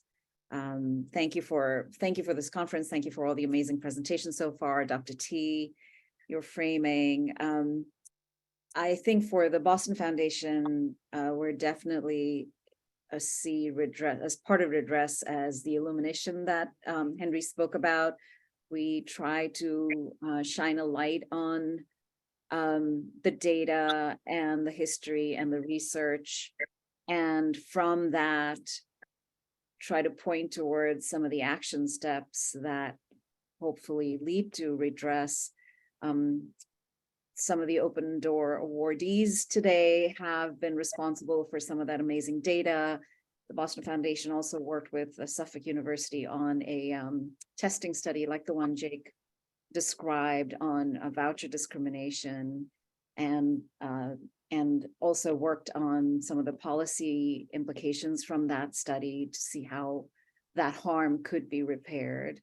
And related to the individual and community part of it, a lot of my own personal thinking has been about figuring out how to make sure that there's at least try to prevent more harm in the future. And it's not always clear what the right actions are. And I think even with some of the issues that HFE is working on, there isn't consensus or complete clarity about the right steps there. And I think part of the work will include engagement with the community. Who do we call the community? How are they engaged? Who is indeed weighing in on all of the various aspects of the work, and how can we do all of it that we know needs to happen to both do the redress at the individual level and the community level. Just to piggyback on Sonia, the redress, repairing the harm has been since 1968, 55 years, people being stuck. And the risk of, perpetuating these racial inequalities for it to keep going on and there being no real serious repercussions to hold companies and agencies and individuals accountable for their actions. And we need to really look at how do we have non-repetition. So as we move further, having serious suspensions and debarment actions that result in inclusion of further participation in federal government programs. So when you look at HFE and what they're trying to do, that is one step forward, but also figuring out how do we ensure that those are compensated and that it does not continue any further on the basis of the skin color. By now, we should be at a point where this should be ending, and we're still not there. The systematic racism just continues to evolve into another format. So we have public policies that are passive, and we need to figure out how that ends. Love that. Love that. So I want to follow up a little bit on that. And it's interesting that what you were just talking about is exactly right. That a part of so one part of the narrative that I hope we're about to explode in this conversation today is that this is simply about historical harm, and you hit it right on the nail, right?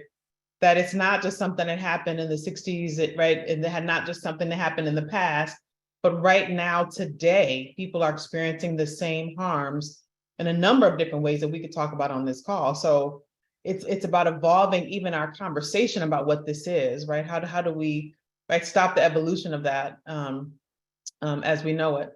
Hopefully we explore another narrative that segregation is happening naturally, that in all the presentations today, I think, each of the speakers that we had on the research front, tried to explode that with their presentations. This is not something that happens naturally. We can look at data and suggest clearly this is not a spurious correlation between race and outcomes. These things are directly related, and we can prove that. When I think about that, I think of just having that what should be indisputable evidence to suggest that there is a huge problem here that we're overlooking. I would like to say it's indisputable, but we know that it's always in dispute, especially with policymakers. So one of the questions that I have for us in this conversation is, we are exploding narratives here, dismantling narratives that just are not helping us to move this conversation along. Is, from your vantage point, anybody can answer, how do we best do that, right? How do we get people out of the past to some extent, or at least recognize the past is the present is the future, right? In terms of that, and also really double down on this, that this is not normal. This is not how as a society that speaks to belonging and inclusion, this is not how you operate. I'd love to just ask that question of you all, and anybody just sort of jump in when you feel led to. Fran Stanley.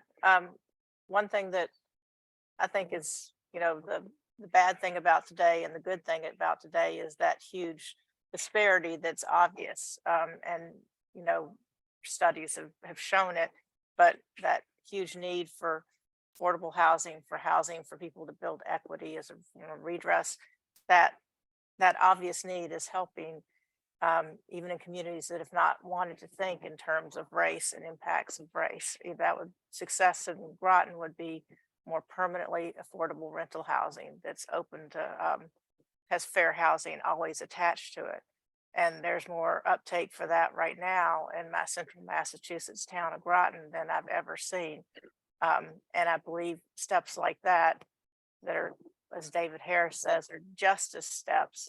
If people understand equity and what's fair and not fair on some little even schoolyard young person level, fair, not fair, those things are humanizing and will hopefully have all of us valuing one another better. And we'll then just build, not just in redress, but across other discriminated classes. So that's my hope. Yeah, if I could, I think I agree. I mean, I think that the work I think the work that Nina shared with us about what happened in Boston makes an important point. I mean, and it's very clear that what happened was through state action, and also I think what's really important from what Tamika said too is that these last 55 years. I mean, I set my marker is the Kerner Commission report, right? The Kerner Commission report told us what we needed to be doing. They told us we needed to do some things, and we haven't done them. And so this in fair housing, this is what's called, Henry, an ongoing violation in a way, right? All right. No, and in the law, we have this notion of what you knew or should have known, right? And we have known since 1968, at least, that we needed to do much more investment in our cities than we did. And as Nina as that research pointed out, not only did we not invest, we disinvested. So I think one of the things, and I look to you, Tiffany, a little bit on this kind of, because there's a wealth of information that we can put out there to make a case, right? And again, I do think that the critical thing is the problem is we've known this. We as a society have known this, and we've continued to do this. So how do we, I mean, and we always think that one thing, that COVID, George Floyd, the shooting, the poem you started with, right? I mean, that these are going to trigger some kind of change. And then I hear Tamika talk about, these things happen with no consequence. So how do we change how we talk about it so that these things that they aren't factual disputes at this point, right? So I don't, you could help us on that too. Absolutely. I love that you said that. I want to give some of the panelists a chance to weigh on this as well, but I would say, what's really astounding to me is just the preponderance of evidence, right? It's overwhelming. Like it stands to me that when the Kerner report was first released, it was like this earth-shattering report, like, oh my gosh, like we have evidence, right? And data, right, to back up a whole lot of claims that before sounded like it was just conspiracy theories of, people of color, right? And even now, I mean, one of the things I talked to Richard, about Richard Brownstein is, about him and others in the field, right, is that now that I call them receipts. There's just so many receipts, right, that we have to say this is not just, people of color and conspiracy theories about how we're being treated differently, right? We have pair testing. We just heard about that. That's look at this right in front of you. We can see this with indisputable evidence. And now our task is to move from that evidence to building public will. That evidence is going to be very helpful, but it alone by itself is not enough, right, to move people into action. So I have lots of thoughts about that, but I'm sure you all do too. So I want to open it up for thoughts and comments about what you've seen, what you've heard, what you're excited about in terms of being able to get people to do something, to move on this issue. So I'll chime in here and say I'm looking forward to Richard's daughter's new book to help me with this question, and I'm actually interested in it as David. I'm interested, Tiffany, in the work that you're doing, because I think we've all been at this for a long time, really long time, like decades, like entire careers, and you wait for things, you work hard and you wait for things to change, and you're still staring at the same essential conditions, racial conditions that we've been looking at for 100 years. So I struggle with that. The reason I struggle with it is because, in part, dismantling all of these racialized structures is about reordering privilege. Just to change the framework a little bit, if you think about that litigation about the temporary admission standards for Boston, which shifted from a pure exam model to selecting people, in part based on the zip code where they live. And as Nina's presentation showed us, the city of Boston was deliberately segregated. So by doing that, there was this kind of implicit recognition, racial separation, and a little bit of dismantling of that seemed to undermine privilege of people who weren't segregated, live in dissidence. And the blowback was the court went all the way to the First Circuit Court of Appeals. So I struggle. I don't know what the answer to this is, because I struggle with this issue, the connection of race.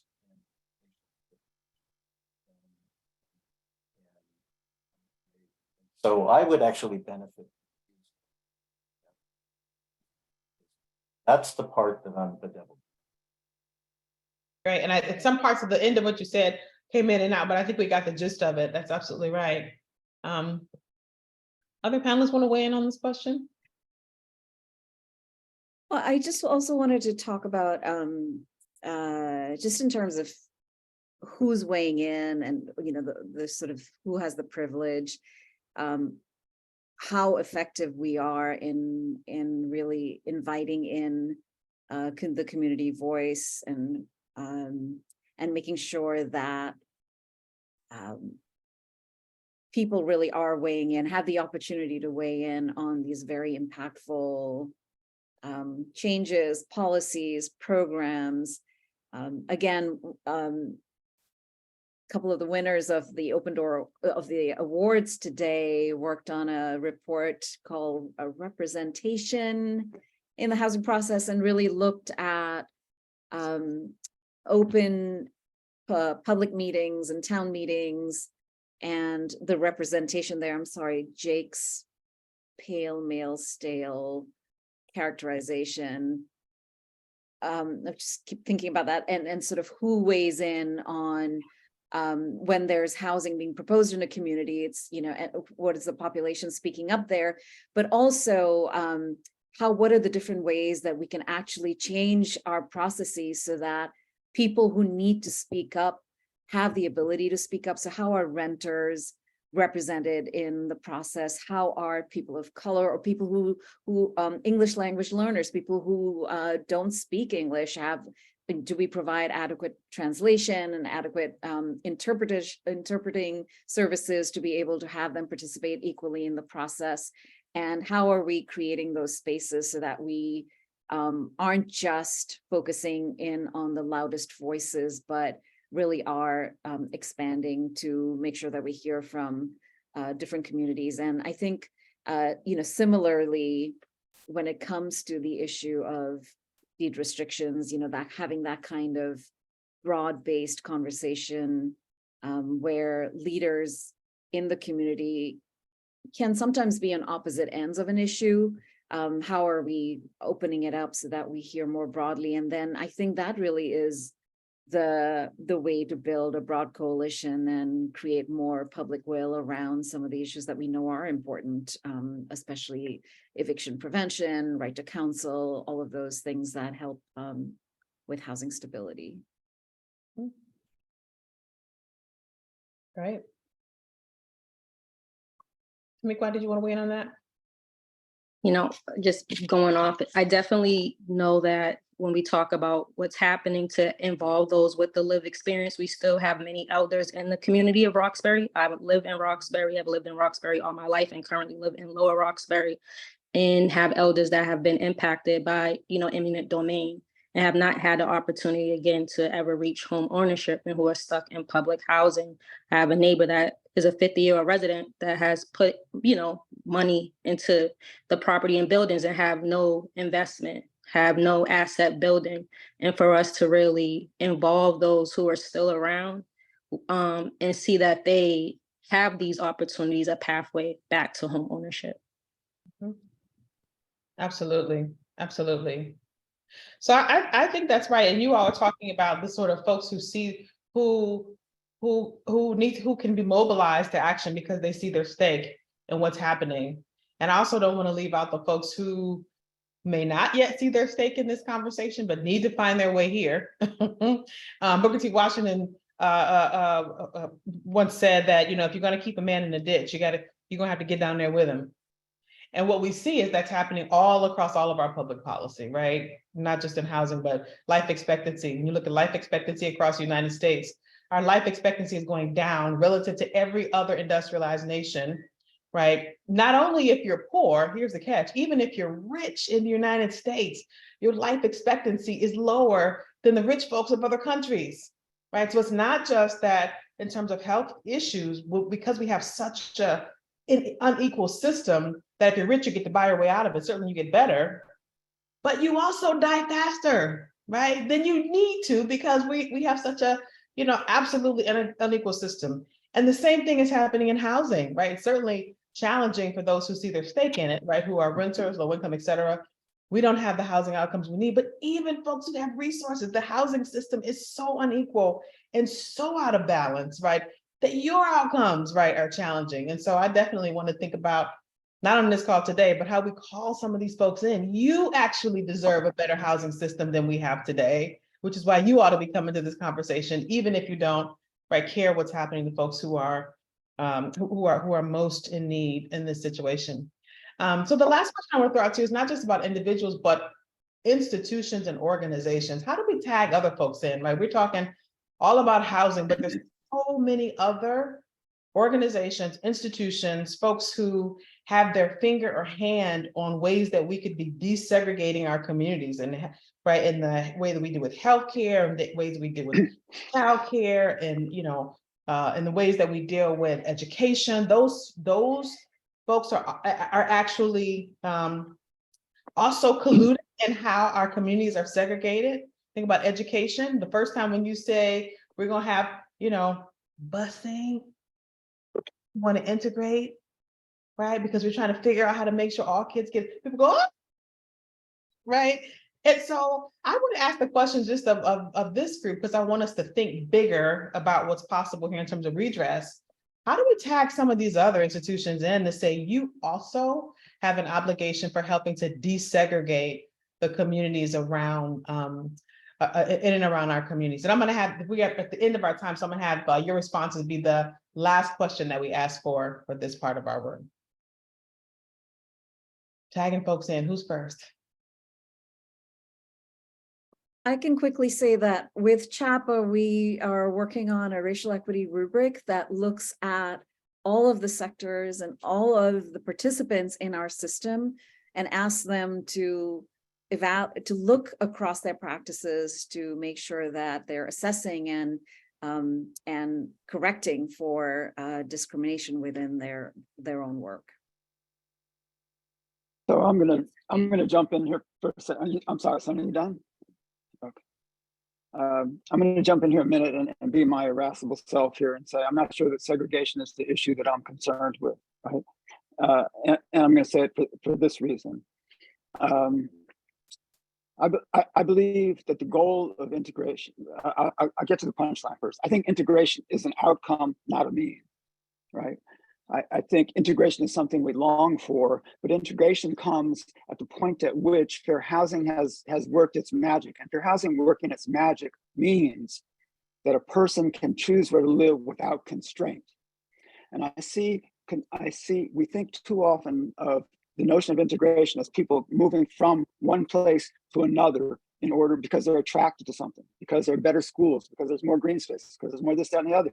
But people are also pushed out of where they are because of what the conditions are like where they live. And my point is, I think we need to address the conditions where people live such that a decision to move or to stay is based on two equal options, right? And we aren't there yet. So to your question, it means that all of the issues that contribute to the social determinants of health, all of the forms of inequity are fair housing issues. They constrain choice. And until we are in a position where a person can decide where to live simply because they want a bigger lawn or because they want to drive 2 hours to work, or not, we won't have integration, we won't be made whole, we won't have justice. That's right. That's right. Henrietta, Tamikwa, how are we to tag other folks into this, other institutions into this conversation? I'll just be real quick and just say that you really just can't stop fighting the fight, and it has to take place on multiple fronts. You're asking about the institutions. I'm a lawyer, and so where I go right away is let's just sue them, right? But I don't think that litigation is enough, right? There has to be a movement behind that litigation, right? And it has to be a political movement, but it also has to be a community movement. That is, people have to interact with each other and make demands, seek concessions, and give concessions, and recognize the other. So for me, it's to challenge those institutions. You can approach it from a legal standpoint. You have to do it from a movement standpoint, not just a movement standpoint. And it has to happen at the human. And I think, oh, as we continue to involve institutions and looking at those who are normally left out, is like leveraging voices will be the creation of community stakeholders, an authority that holds all public figures and institutions responsible. That's what we're missing with these plans that have been created, is that those that are impacted the most are not, their voices are stifled, and that they need to be a part of the planning process throughout from the beginning to end, and that there needs to be a creation that holds everyone accountable, as we see that no agency, that the federal government, the state and the city were all involved among other things. And we need the people to actually be a part of holding them accountable and showing, using these research and data so that we can have a better, fair system. Absolutely. Absolutely. Well, I'm going to close this out and I'm going to hand it back to Rachel. And I'm going to say, I'm so excited, not only just to hear the research, but about the powerful work that all of us are trying to do. And if you take nothing else from this conversation, take from it that we are all pushing, that we have to be in solidarity moving forward, bringing our whys into this conversation to give us the fuel we need to move forward and to stay steadfast in pushing this forward. Thank you, everybody, for participating in the panel. I'm going to hand it back to Rachel. Thank you. Thank you. Thank you. I wish we were in a room together right now, because I think the applause would be just beyond thunderous for this conversation. People could just do at least a little applause in your box or with your, with the emotion button. That would be great, just to show our appreciation. That was a really excellent discussion. I just want to say that it's just remarkable, and I'm so excited for the honor that I have right now to introduce Attorney General Andrea Campbell. Andrea Campbell was sworn in as Attorney General on January 18th of this year. In just 4 months, our new Attorney General has already had such a great impact, particularly, on furthering fair housing. Last month, Attorney General Campbell demonstrated vital leadership on the state's MBTA communities multifamily zoning law, a key plank for replacing discriminatory policies with policies that open up opportunities and open the gates to communities that have been closed to too many people. Attorney General Campbell's advisory to communities aims to support communities in their implementation of the new law and clarifies questions that many people in our communities ask about whether or not they must comply. Not only does the Attorney General make it clear that when the law says shall, it means shall, the Attorney General states that the law was enacted to address the Commonwealth's acute need for housing, and that Massachusetts is in a housing crisis that is inflicting unacceptable economic, social, and environmental harms across our state, particularly on working families and people of color. She goes on to state that the MBTA communities that fail to comply with the law's requirements also risk liability under federal and state fair housing laws that prohibit towns and cities from using their zoning power for a discriminatory purpose or with discriminatory effect. Before being elected Attorney General, Andrea Campbell served as legal counsel to Governor Patrick, represented her constituents in Mattapan and Dorchester as Boston City Councilor, and made history as the first African-American woman unanimously elected Boston City Council president. Attorney General Campbell understands the importance of having a safe, healthy, and affordable place to call home. She grew up in public housing and has championed affordable housing throughout her career. With only 4 months into her term, the sky is the limit for what Attorney General Campbell will accomplish on behalf of Massachusetts residents. I am humbled to introduce our Attorney General. Rachel, thank you so much. And I do wish we were all in a room together, because the energy would be incredible. And that panel discussion was remarkable. And I just want to thank everyone on here. I always believe in starting from a place of gratitude for the work you do every single day. I know it's challenging work. I know it is work that can take a toll on your physical, your mental, your spirit, you name it, but yet you still show up and you still keep fighting the good fight. So just thank you everyone for being a part of this incredible day, an incredible symposium. And it's really an honor, frankly, and privilege for me to be here to talk with all of you. I will say it is an honor and a privilege, and I carry the obligation, not the obligation, the responsibility I have as the 45th Attorney General of Massachusetts and the first Black woman and woman of color to serve in this role, and the first woman of color to win statewide office in Massachusetts. I carry that responsibility very seriously. And I say it proudly because it matters, and we know representation matters. And in fact, it's central to our discussion today. When preparing for what I would say today, I was reminded that 55 years ago, of course, the Fair Housing Act, which protects people from discrimination when they are renting or buying a home, getting a mortgage, or seeking housing assistance, was signed as part of the Civil Rights Act. They are two things that, of course, that are deeply connected, because we know for far too long, unjust government practices that have taken place for decades have actually led to the housing segregation that we see today. It is no secret that housing affordability and homeownership are critical building blocks. They create credit and empower economic mobility. They have the ability, of course, to help someone grow or have a family, to foster a healthy and diverse and thriving community. But for far too many, as all of you already know, these building blocks are out of reach.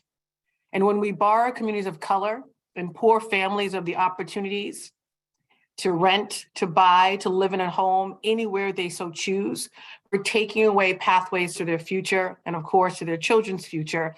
And it's at the detriment to all of us. And as a first-time homeowner and first-generation homeowner in Mattapan, and I still live in Mattapan, and the mom of 2 young boys, I know firsthand just how critical it is to have a home. It is something I talk about deeply because I know that this tool, this asset, has been significant to me in breaking cycles of poverty, of trauma, and criminalization for me personally. As some of you know my personal story, I was born and raised in Roxbury, and I heard a panelist talk about being born and raised in Roxbury and still living there and the challenge for elders. But I grew up in Roxbury with a life that was filled with significant instability. When I was 8 months old, my mom actually died in a car accident going to visit my father, who was incarcerated at the time. And my father and my brothers sadly would cycle in and out of the prison system. And my twin brother, Andre, would die 11 years ago while in the custody of the Department of Correction as a result of receiving inadequate health care as a pretrial detainee when he was only 29 years old. And sadly, my father, who I would meet when I was 8 years old, I would talk to him one morning.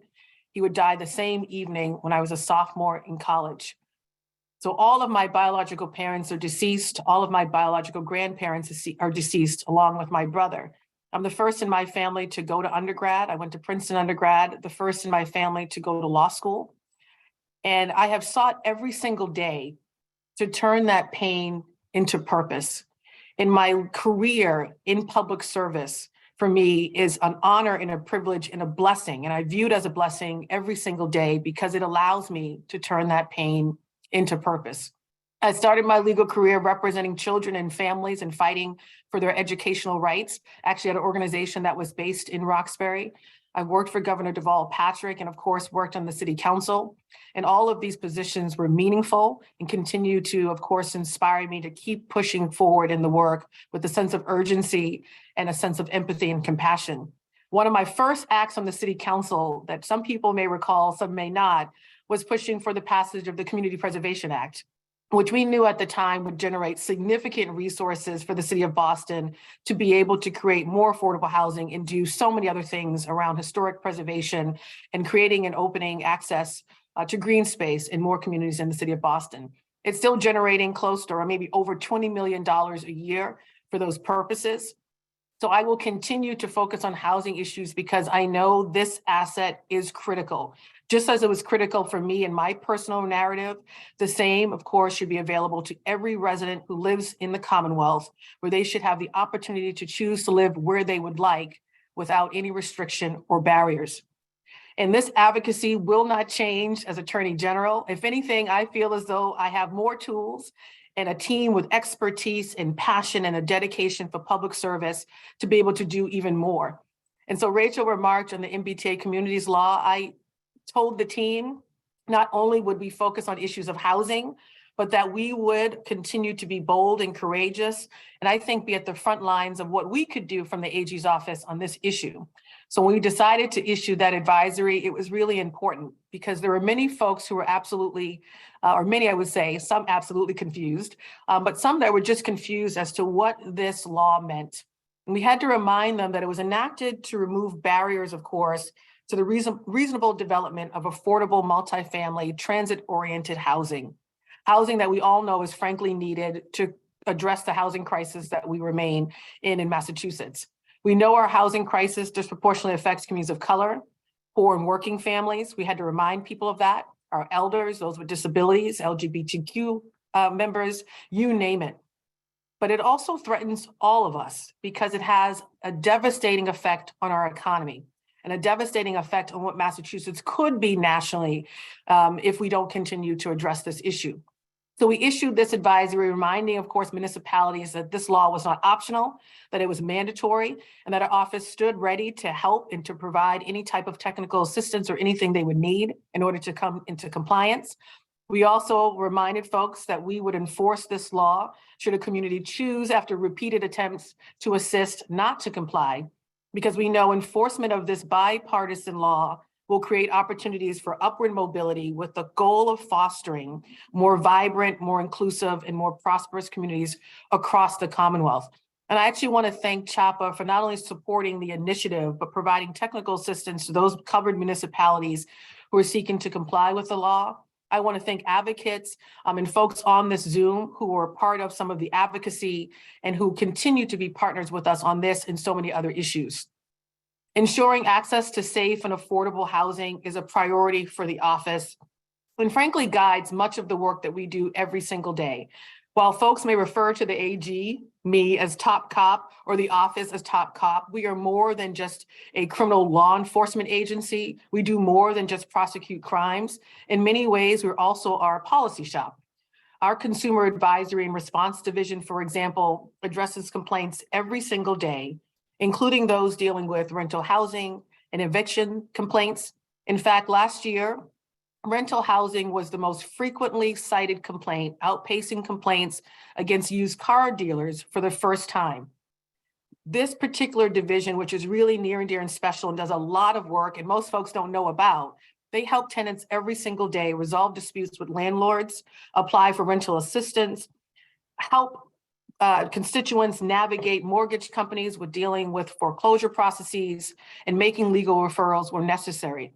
They also look at the trends to figure out who is most being affected. And so one idea that I have had and the team has had is establishing an elder justice unit, for example, to make sure that we're targeting some of our efforts in an intersectional way to help elders. One other significant division in the office is the Neighborhood Renewal Division, which uses the enforcement authority of the state sanitary code to turn blighted residential properties into, I think, bright lights and bright spots in a community. They work in close partnership with municipalities all across the Commonwealth to seek out property owners who have abandoned these properties and to encourage them to repair them and to make them not only more secure, but to make them useful to the community that they are situated. And if folks refuse, we have a legal authority and other authority to be able to petition a court, for example, to appoint a receiver to bring that property up to code. This is critically important as we think about the conditions in which people are living that are unsafe, unsanitary, or blighted properties in a community, which of course not only affect the housing values of that community, but public safety and other concerns. So this division is critical to so much of the housing work. We also have a civil rights division, which does so much to enforce the civil rights of our state, our Commonwealth, and our federal government right here in Massachusetts. And recently had an investigation into Our Ladies Guild's house, which is a single occupancy apartment building in the Fenway area in Boston, exclusively for women. And the investigation found that Our Ladies Guild had discriminated against current, former, and prospective tenants on age and ability. They illegally targeted elderly long-term residents, for example, for no-cause evictions. They imposed restrictions on who could occupy the rooms and time limits that resulted in the displacement of elderly long-term tenants. Our office, as you can imagine, fought really hard, but it didn't just fight in the traditional way that you think about it. It fought, of course, for monetary damages to be able to make those residents who were most harmed whole, but it also fought on the policy side to make sure that those tenants had the opportunity to stay in their home, were protected against evictions, that for rent increases by the new owner, that there were no rent increases actually by the new owner.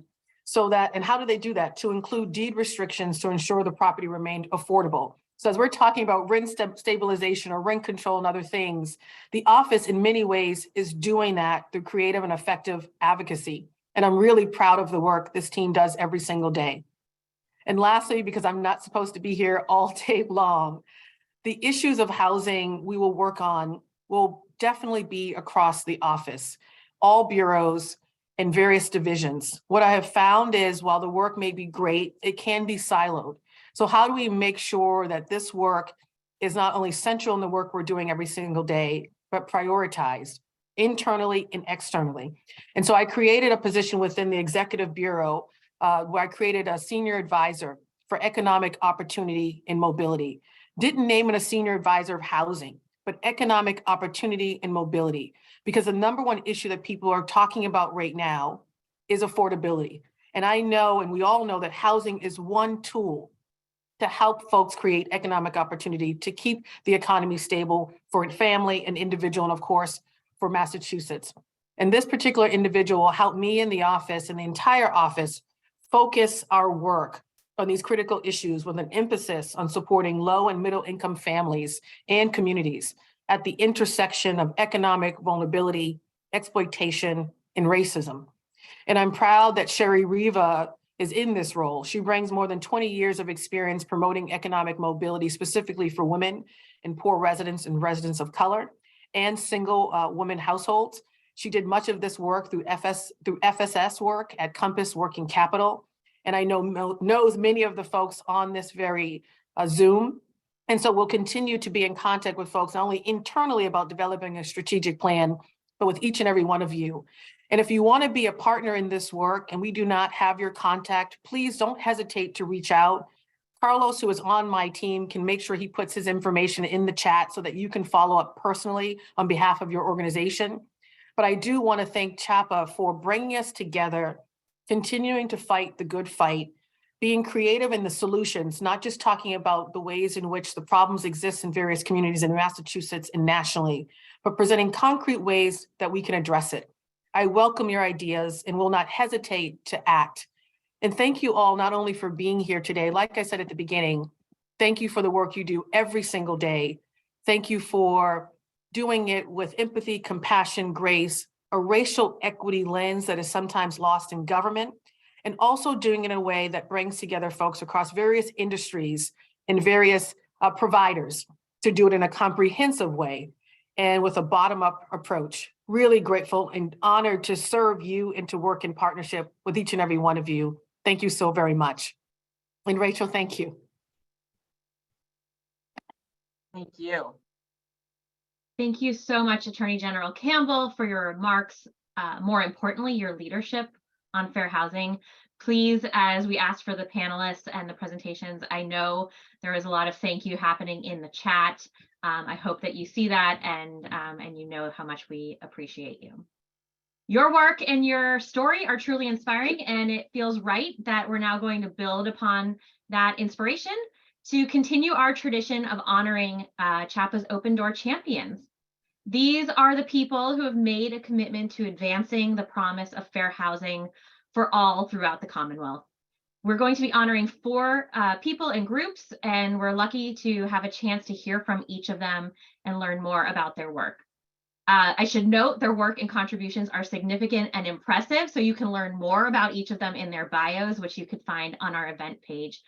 Please do show your appreciation for each of the awardees with your comments in the chat and your virtual applause.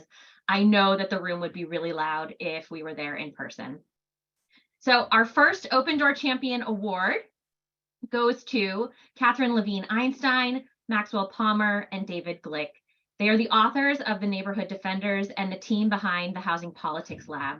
Their work has shown over and over again that what we have come to take for granted as representative local politics is anything but, highlighting that an over-amplification of anti-development community voices has led to insufficient housing supply.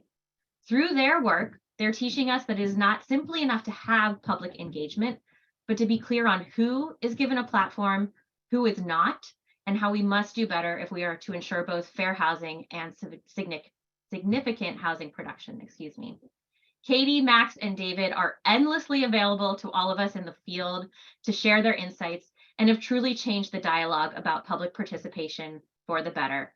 Thank you for your critical research, bolstering the need for more representative decision-making processes and removal of barriers to housing production, thereby ensuring a more equitable Commonwealth through your ongoing efforts to promote housing for all. And I'm going to bring up Katie, and I know that Maxwell is here as well. Unfortunately, David wasn't able to join us, but we really appreciate you so much. Thank you so much. David, Max, and I are just so honored to receive this award. Back in 2017, when we started reading thousands of pages of Massachusetts Planning and Zoning Board meeting minutes, we just had no idea how this work would resonate with the experiences of advocates and policymakers. Too often, academic research really remains in a silo. It helps us get our citations and our tenure, but it doesn't impact the broader communities in which we live. And this is mostly on us as academics. Too often, we study things that help us to get high prestige academic publications and accolades from the academy, but we treat the communities in which we live as research subjects instead of as collaborators and as partners. That has never been the kind of work that David, Max, and I have wanted in our careers. We've all lived in the Boston area for over 15 years, and David and Max actually grew up here. We have watched housing costs explode, and we have seen how it has displaced people from their homes and created profound inequality and opportunity. As we embarked on our housing policy research, the region's housing crisis has always stayed in the forefront of our minds. Every meeting that we studied was not a data point to further our own research and our careers. It represented the delay and obstruction of potential homes in a region that desperately needed more of them. But even with the intention of being policy engaged, our work would have remained in an academic silo were it not for the amazing people, including many of whom are in this virtual room, who are working on housing policy in nonprofit advocacy and government capacities in the Boston area and in broader Massachusetts. We were first invited to present our work to a policy audience by CHAPA before having the opportunity to discuss our research with a slew of amazing organizations locally and nationally, including Alston Brighton CDC, A Better Cambridge, Abundant Housing Mass, Massachusetts Housing Partnership, Desegregate Connecticut, the Boston City Council, the Mayor's Office of Housing, the Government Accountability Office, and the Federal Department of Housing and Urban Development, among others. I wanted to really acknowledge the incredible support we've received from Rachel Heller, Eric Shupin, Whitney Demetrius, Dana Lewinter, Sony Gupta, Jesse Kansan-Bananov, and Jenny Raitt in this work. Without Boston University's initiative on cities, in particular Catherine Lusk and Stacey Fox, none of this research would have been possible. Promoting fair housing goals requires the work of on-the-ground organizations, tenant groups, affordable housing developers, social service providers, planners, elected officials, and advocacy groups are all essential frontline workers in promoting equitable housing policy. We are so lucky in the greater Boston area and in Massachusetts to have an incredible array of groups who are eager to partner with academics to promote evidence-based solutions for ending our housing crisis and promoting fair housing. And we really look forward to partnering with you to continue this important work. So thank you. Thank you so much, Professor Einstein. I hope you hear loudly in the chat the congratulations that folks are sharing. Just really thankful for the impact of the work of what someone mentioned in the chat, the Dream Team. So thank you so very much for your work outside of those silos and being willing to come and to share that data to really make impact.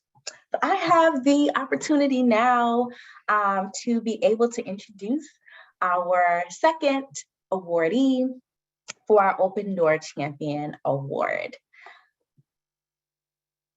All right, just waiting to come on screen here. All right, so Ivan Espinoza Madrigal, many of us are familiar with his work. We want to thank you for your commitment to advancing the promise for fair housing for all throughout the Commonwealth. And thank you for your legal work and innovation in ensuring fair housing for all. We value you for being a real true champion in the fight to eliminate housing discrimination and promote open and welcoming communities for all. Thank you for your ongoing efforts to promote fair housing and legal protections, in particular for people of color and immigrants. The civil rights work and litigation you have led have been life-changing and law-changing across the country. We thank you for your boldness and true leadership in the fight for justice. And just one example of this was just last year, where 50 Venezuelan migrants landed in Massachusetts. Many of us heard this news, but your team, within hours of hearing this news, was on site. And this is an evidence of your true leadership. To hear their stories, right, to bring voice to their concerns, to ensure their rights and dignity, and filing a lawsuit. This is just one example of many that Yvonne is responsible for. He's constantly protecting those who are most vulnerable with real agency and urgency and boldness, but more so as a humanitarian. His work in Massachusetts is evidence in being the Massachusetts Lawyer of the Year. He's been identified as Boston's 150 most influential Bostonians, and he is our open door housing champion. And accepting this award on his behalf is staff attorney Jacob Love, member of his great team, because we know he is out there doing this great work. And so thank you for accepting the award in his honor. Thanks so much, Whitney. Hi, everyone. Obviously, I'm not Yvonne, unfortunately. My name is Jacob Love, and I'm a staff attorney at Lawyers for Civil Rights focusing on housing issues. Unfortunately, Yvonne had an unavoidable conflict today, and he apologizes that he couldn't be here. I'll keep my remarks short, but Yvonne asked me to say a few words to express his thanks. He's honored and humbled that CHAPA chose him and LCR for this award. LCR has been combating housing discrimination since the 1960s, and we're proud to stand with allies like CHAPA in the ongoing fair housing fight. As we all know, this is a critical time to be working on housing justice in Massachusetts. With an affordable housing crisis, a rising tide of gentrification, and a persistent exclusionary zoning problem, there's still so much advocacy work to be done. But it's not all bad. As this event demonstrates, there's an incredible group of individuals and organizations who care deeply about these issues. LCR is so glad to be a part of that group, and we look forward to pressing forward in solidarity. So with that said, thanks again to CHAPA for this recognition, and we applaud your organization for its amazing leadership in this important space. Thank you.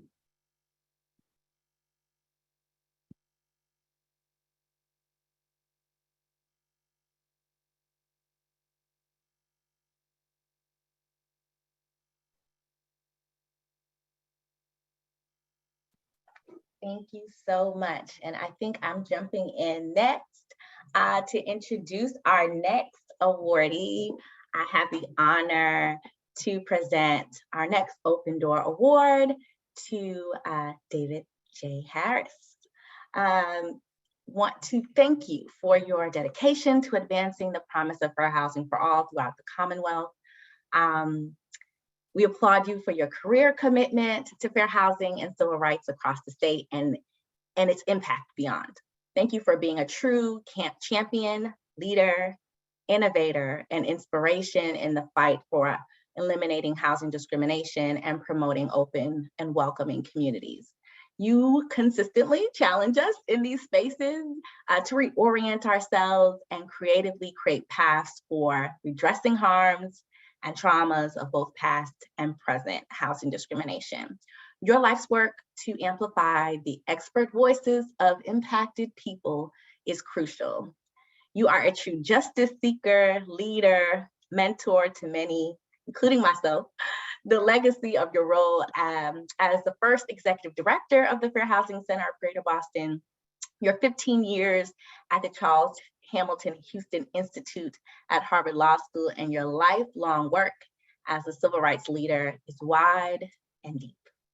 Since retiring in 2021 from the Institute, you seem busier than ever, and we are energized and excited by your participation as a member of the City of Boston's Reparations Task Force and your role on the board of the New England Innocence Project. Your work has seemingly just begun. And so we pause today to say we see you. We thank you for your lifelong commitment to fair housing and justice. And as you have challenged us today to think about justice in terms of being made whole and redress to be made whole from that harm.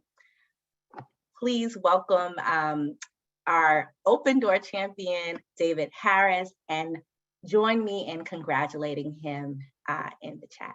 And your round of applause.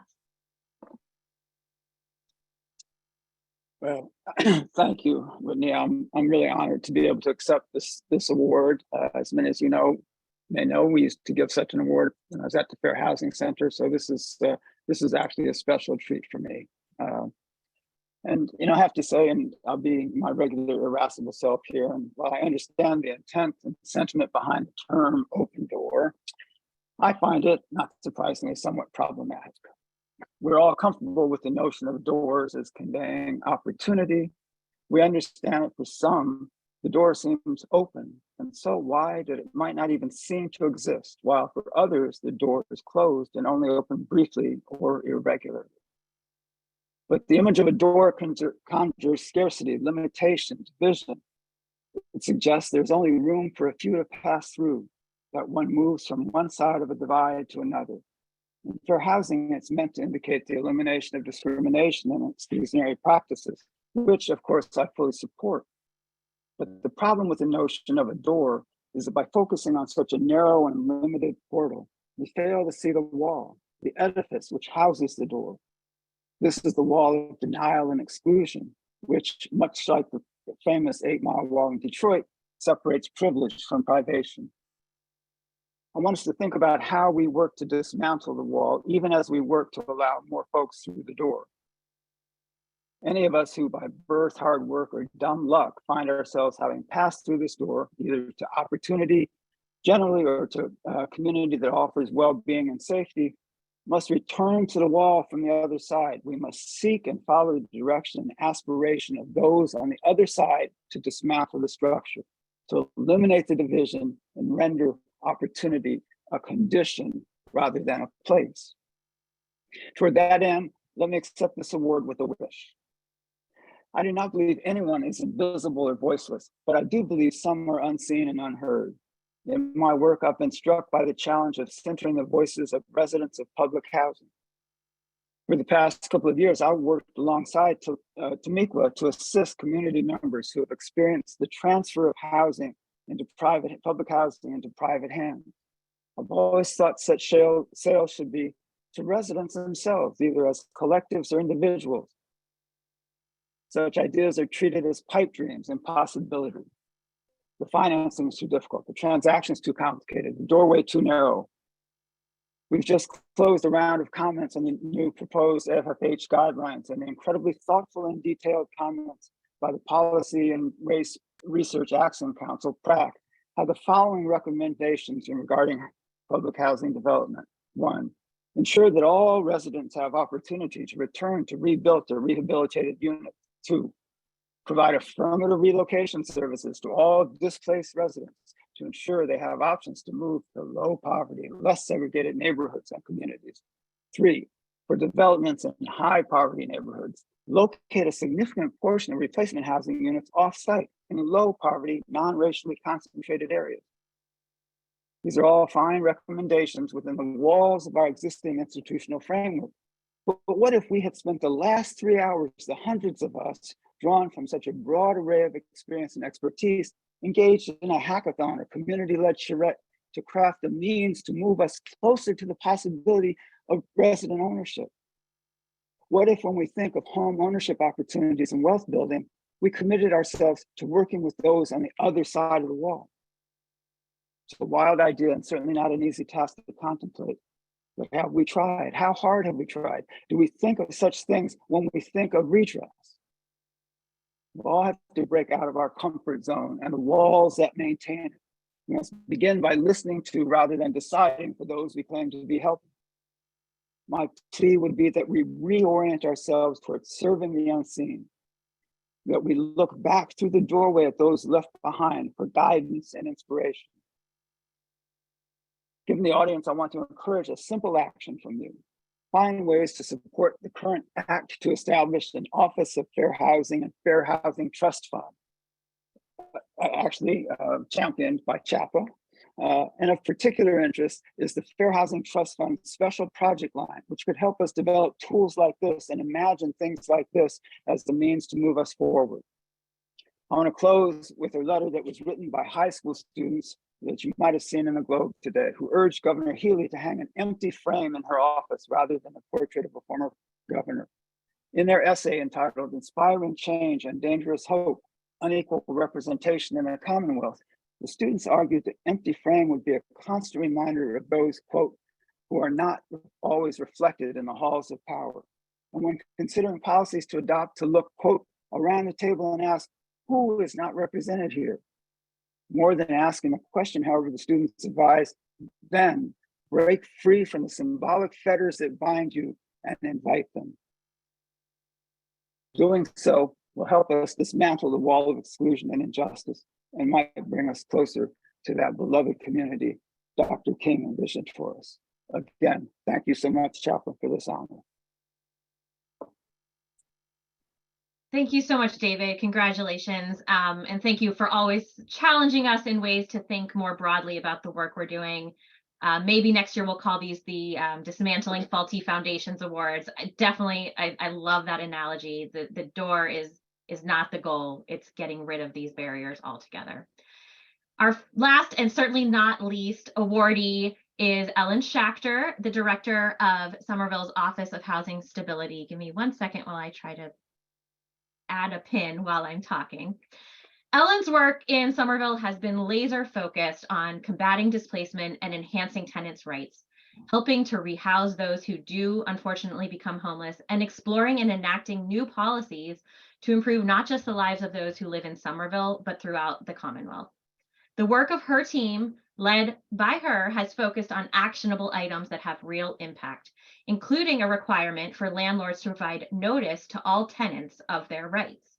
From new condominium conversion requirements to leadership on the push for a real estate transfer fee and the right to counsel, the Office of Housing Stability under Ellen is inspiring other communities to put resident stability and anti-displacement work front and center in their policies. I can't tell you the number of communities I have referred to Ellen to learn from, and I know her work is making a difference. Thank you so much for your ongoing efforts to promote fair housing for all and ensuring that everyone can benefit from the protections and improvements in your community and throughout Massachusetts. Thank you so much, Dana. First, I did just want to thank CHAPA for its incredible leadership around the fight for safe, affordable housing for all. I can't tell you how much your leadership has meant in so many ways, so thank you. I'm also was really, really humbled by this honor. I'm not an academic. I'm not strictly a fair housing activist, but I so deeply believe that housing stability is fair housing. And I will be telling you a little bit about why, but I just really wanted to, again, thank you for the honor of being here. I did also just want to thank and offer my co-awardees and today's presenters my profoundest admiration for the amazing work that each of you do every day to advance fair housing. It was incredibly inspiring. And I need to give a shout out to my amazingly talented, mission-driven team at the Somerville Office of Housing Stability. This award is not just for me, but for all of you. And thank you so much. So, as I said, housing stability is fair housing. We know based on extensive research that eviction, displacement, and housing instability falls disproportionately on people of color, women, families, and people with disabilities. I believe that opening doors, although I now regret using the door symbolism here, but I believe that opening doors is really a twofold issue. One, it's about opening new doors, creating more safe, accessible housing, affordable to residents at all income levels, particularly the lowest income and people of color. And it's about keeping doors open for those that are housed, but at ever increasing risk of displacement. As many of you know and likely read about in the Globe this week, a municipality in Massachusetts faces tremendous challenges in advancing housing stability in fundamental ways. because cities need permission from the state legislature, either through approval of home rule petitions or through passage of state enabling legislation to enact most tenant protections. And while I truly do believe that we are poised to see real successes around critical state housing legislation, such as access to council and evictions, granting permissions to cities to pass real estate transfer fees to fund affordable housing, reasonable rent stabilization, and eviction record sealing, the process is so long. And while this legislative work is going on, we need to be incredibly creative about what we can do at the local level, to think outside the box, to listen to the voices of the homeless and the unstably housed, and to respond to the housing crisis with as much creativity and passion as we can. And then, to succeed, we need to share information. We need to borrow and adapt ideas from each other and from wherever we can find them. And really importantly, we can't be so afraid that new ideas might fail, that we fail by not trying. So toward this end, I briefly share with you a few of the initiatives that we've been trying in Somerville to keep doors open and open new doors in hopes that they might be helpful to some of you. So what does access look like in Somerville? The small steps that we can say about access where there is still so much more work to do. Access in Somerville means that when many of our immigrant neighbors are denied access to federal housing programs due to anti-immigrant legislation of the 1990s, that we are launching a city-funded deep housing subsidy program called the Municipal Voucher Program, which prioritizes families that are ineligible for federal housing programs and that have children in the Somerville public schools. And we are creating an advisory board that will include tenant advocates and those with lived experience to create the rules that govern this new program. Access means that since so many of our vulnerable families and disproportionately immigrant families live in irregular and subtenancy situations, we have created a local rental assistance program that allows for direct payment to tenants without the need for a W-9 or other owner documents. Access means then when many of our most vulnerable residents are denied affordable inclusionary units because they don't meet corporate credit standards, Somerville is initiating a new consolidated inclusionary waitlist and tenant selection criteria, which will only allow for consideration of credit where there is no rental history to review. Access means adding carrots to the sticks of fair housing enforcement through the creation of the summer VIP program to incentivize landlords and realtors to enable tenants and Section 8 voucher holders to lease up in the city of Somerville. Access means that when we see unit sizes shrinking to accommodate increasing numbers of young professionals so that we are not producing enough family size units, we change our inclusionary zoning ordinance to require that 10% of all new affordable units created in larger project are 3-bedroom units, regardless of the size of the market rate units. And last, access means knowing that non-payment is not always a result of a temporary crisis, but is often the result of the systemic mismatch between rising rents and existing wages. So we created the Flex ARPA program, which in addition to paying rental arrears of up to 6 months prospectively, which can be renewed while we work to help residents come to long-term housing stability solutions. And I just needed to give a huge shout out for 1 second here to Mayor Valentine of Somerville for committing $3 million upfront so that we know that this Flex ARPA program will continue past the life of ARPA. Big challenge for all of us. What are we going to do once certain great programs funded by ARPA discontinue? And last, what promoting access really means for me is not resting on the laurels of any past achievements, but continuing the struggle for housing justice anew, each and every day, along with each and every one of you, to make sure that one day safe, affordable, accessible housing will really be a human right. Thank you. I don't know how I felt with those comments. I just want to thank everybody for joining us today. I hope that you are feeling inspired, empowered, and fueled to make change in your community and across the Commonwealth.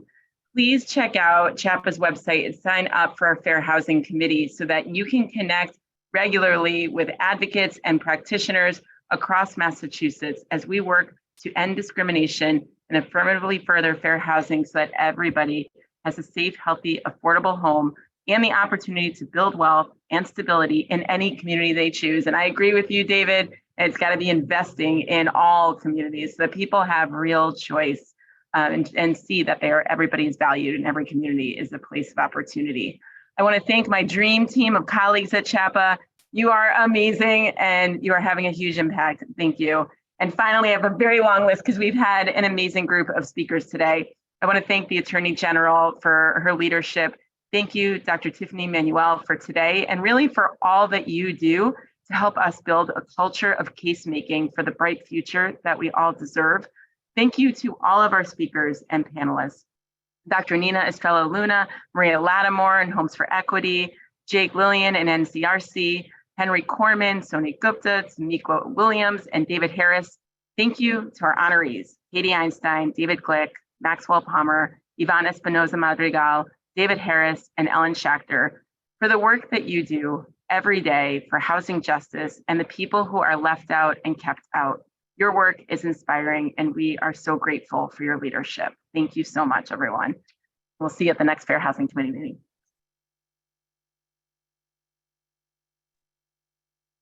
Thank you. Have a good rest of the day.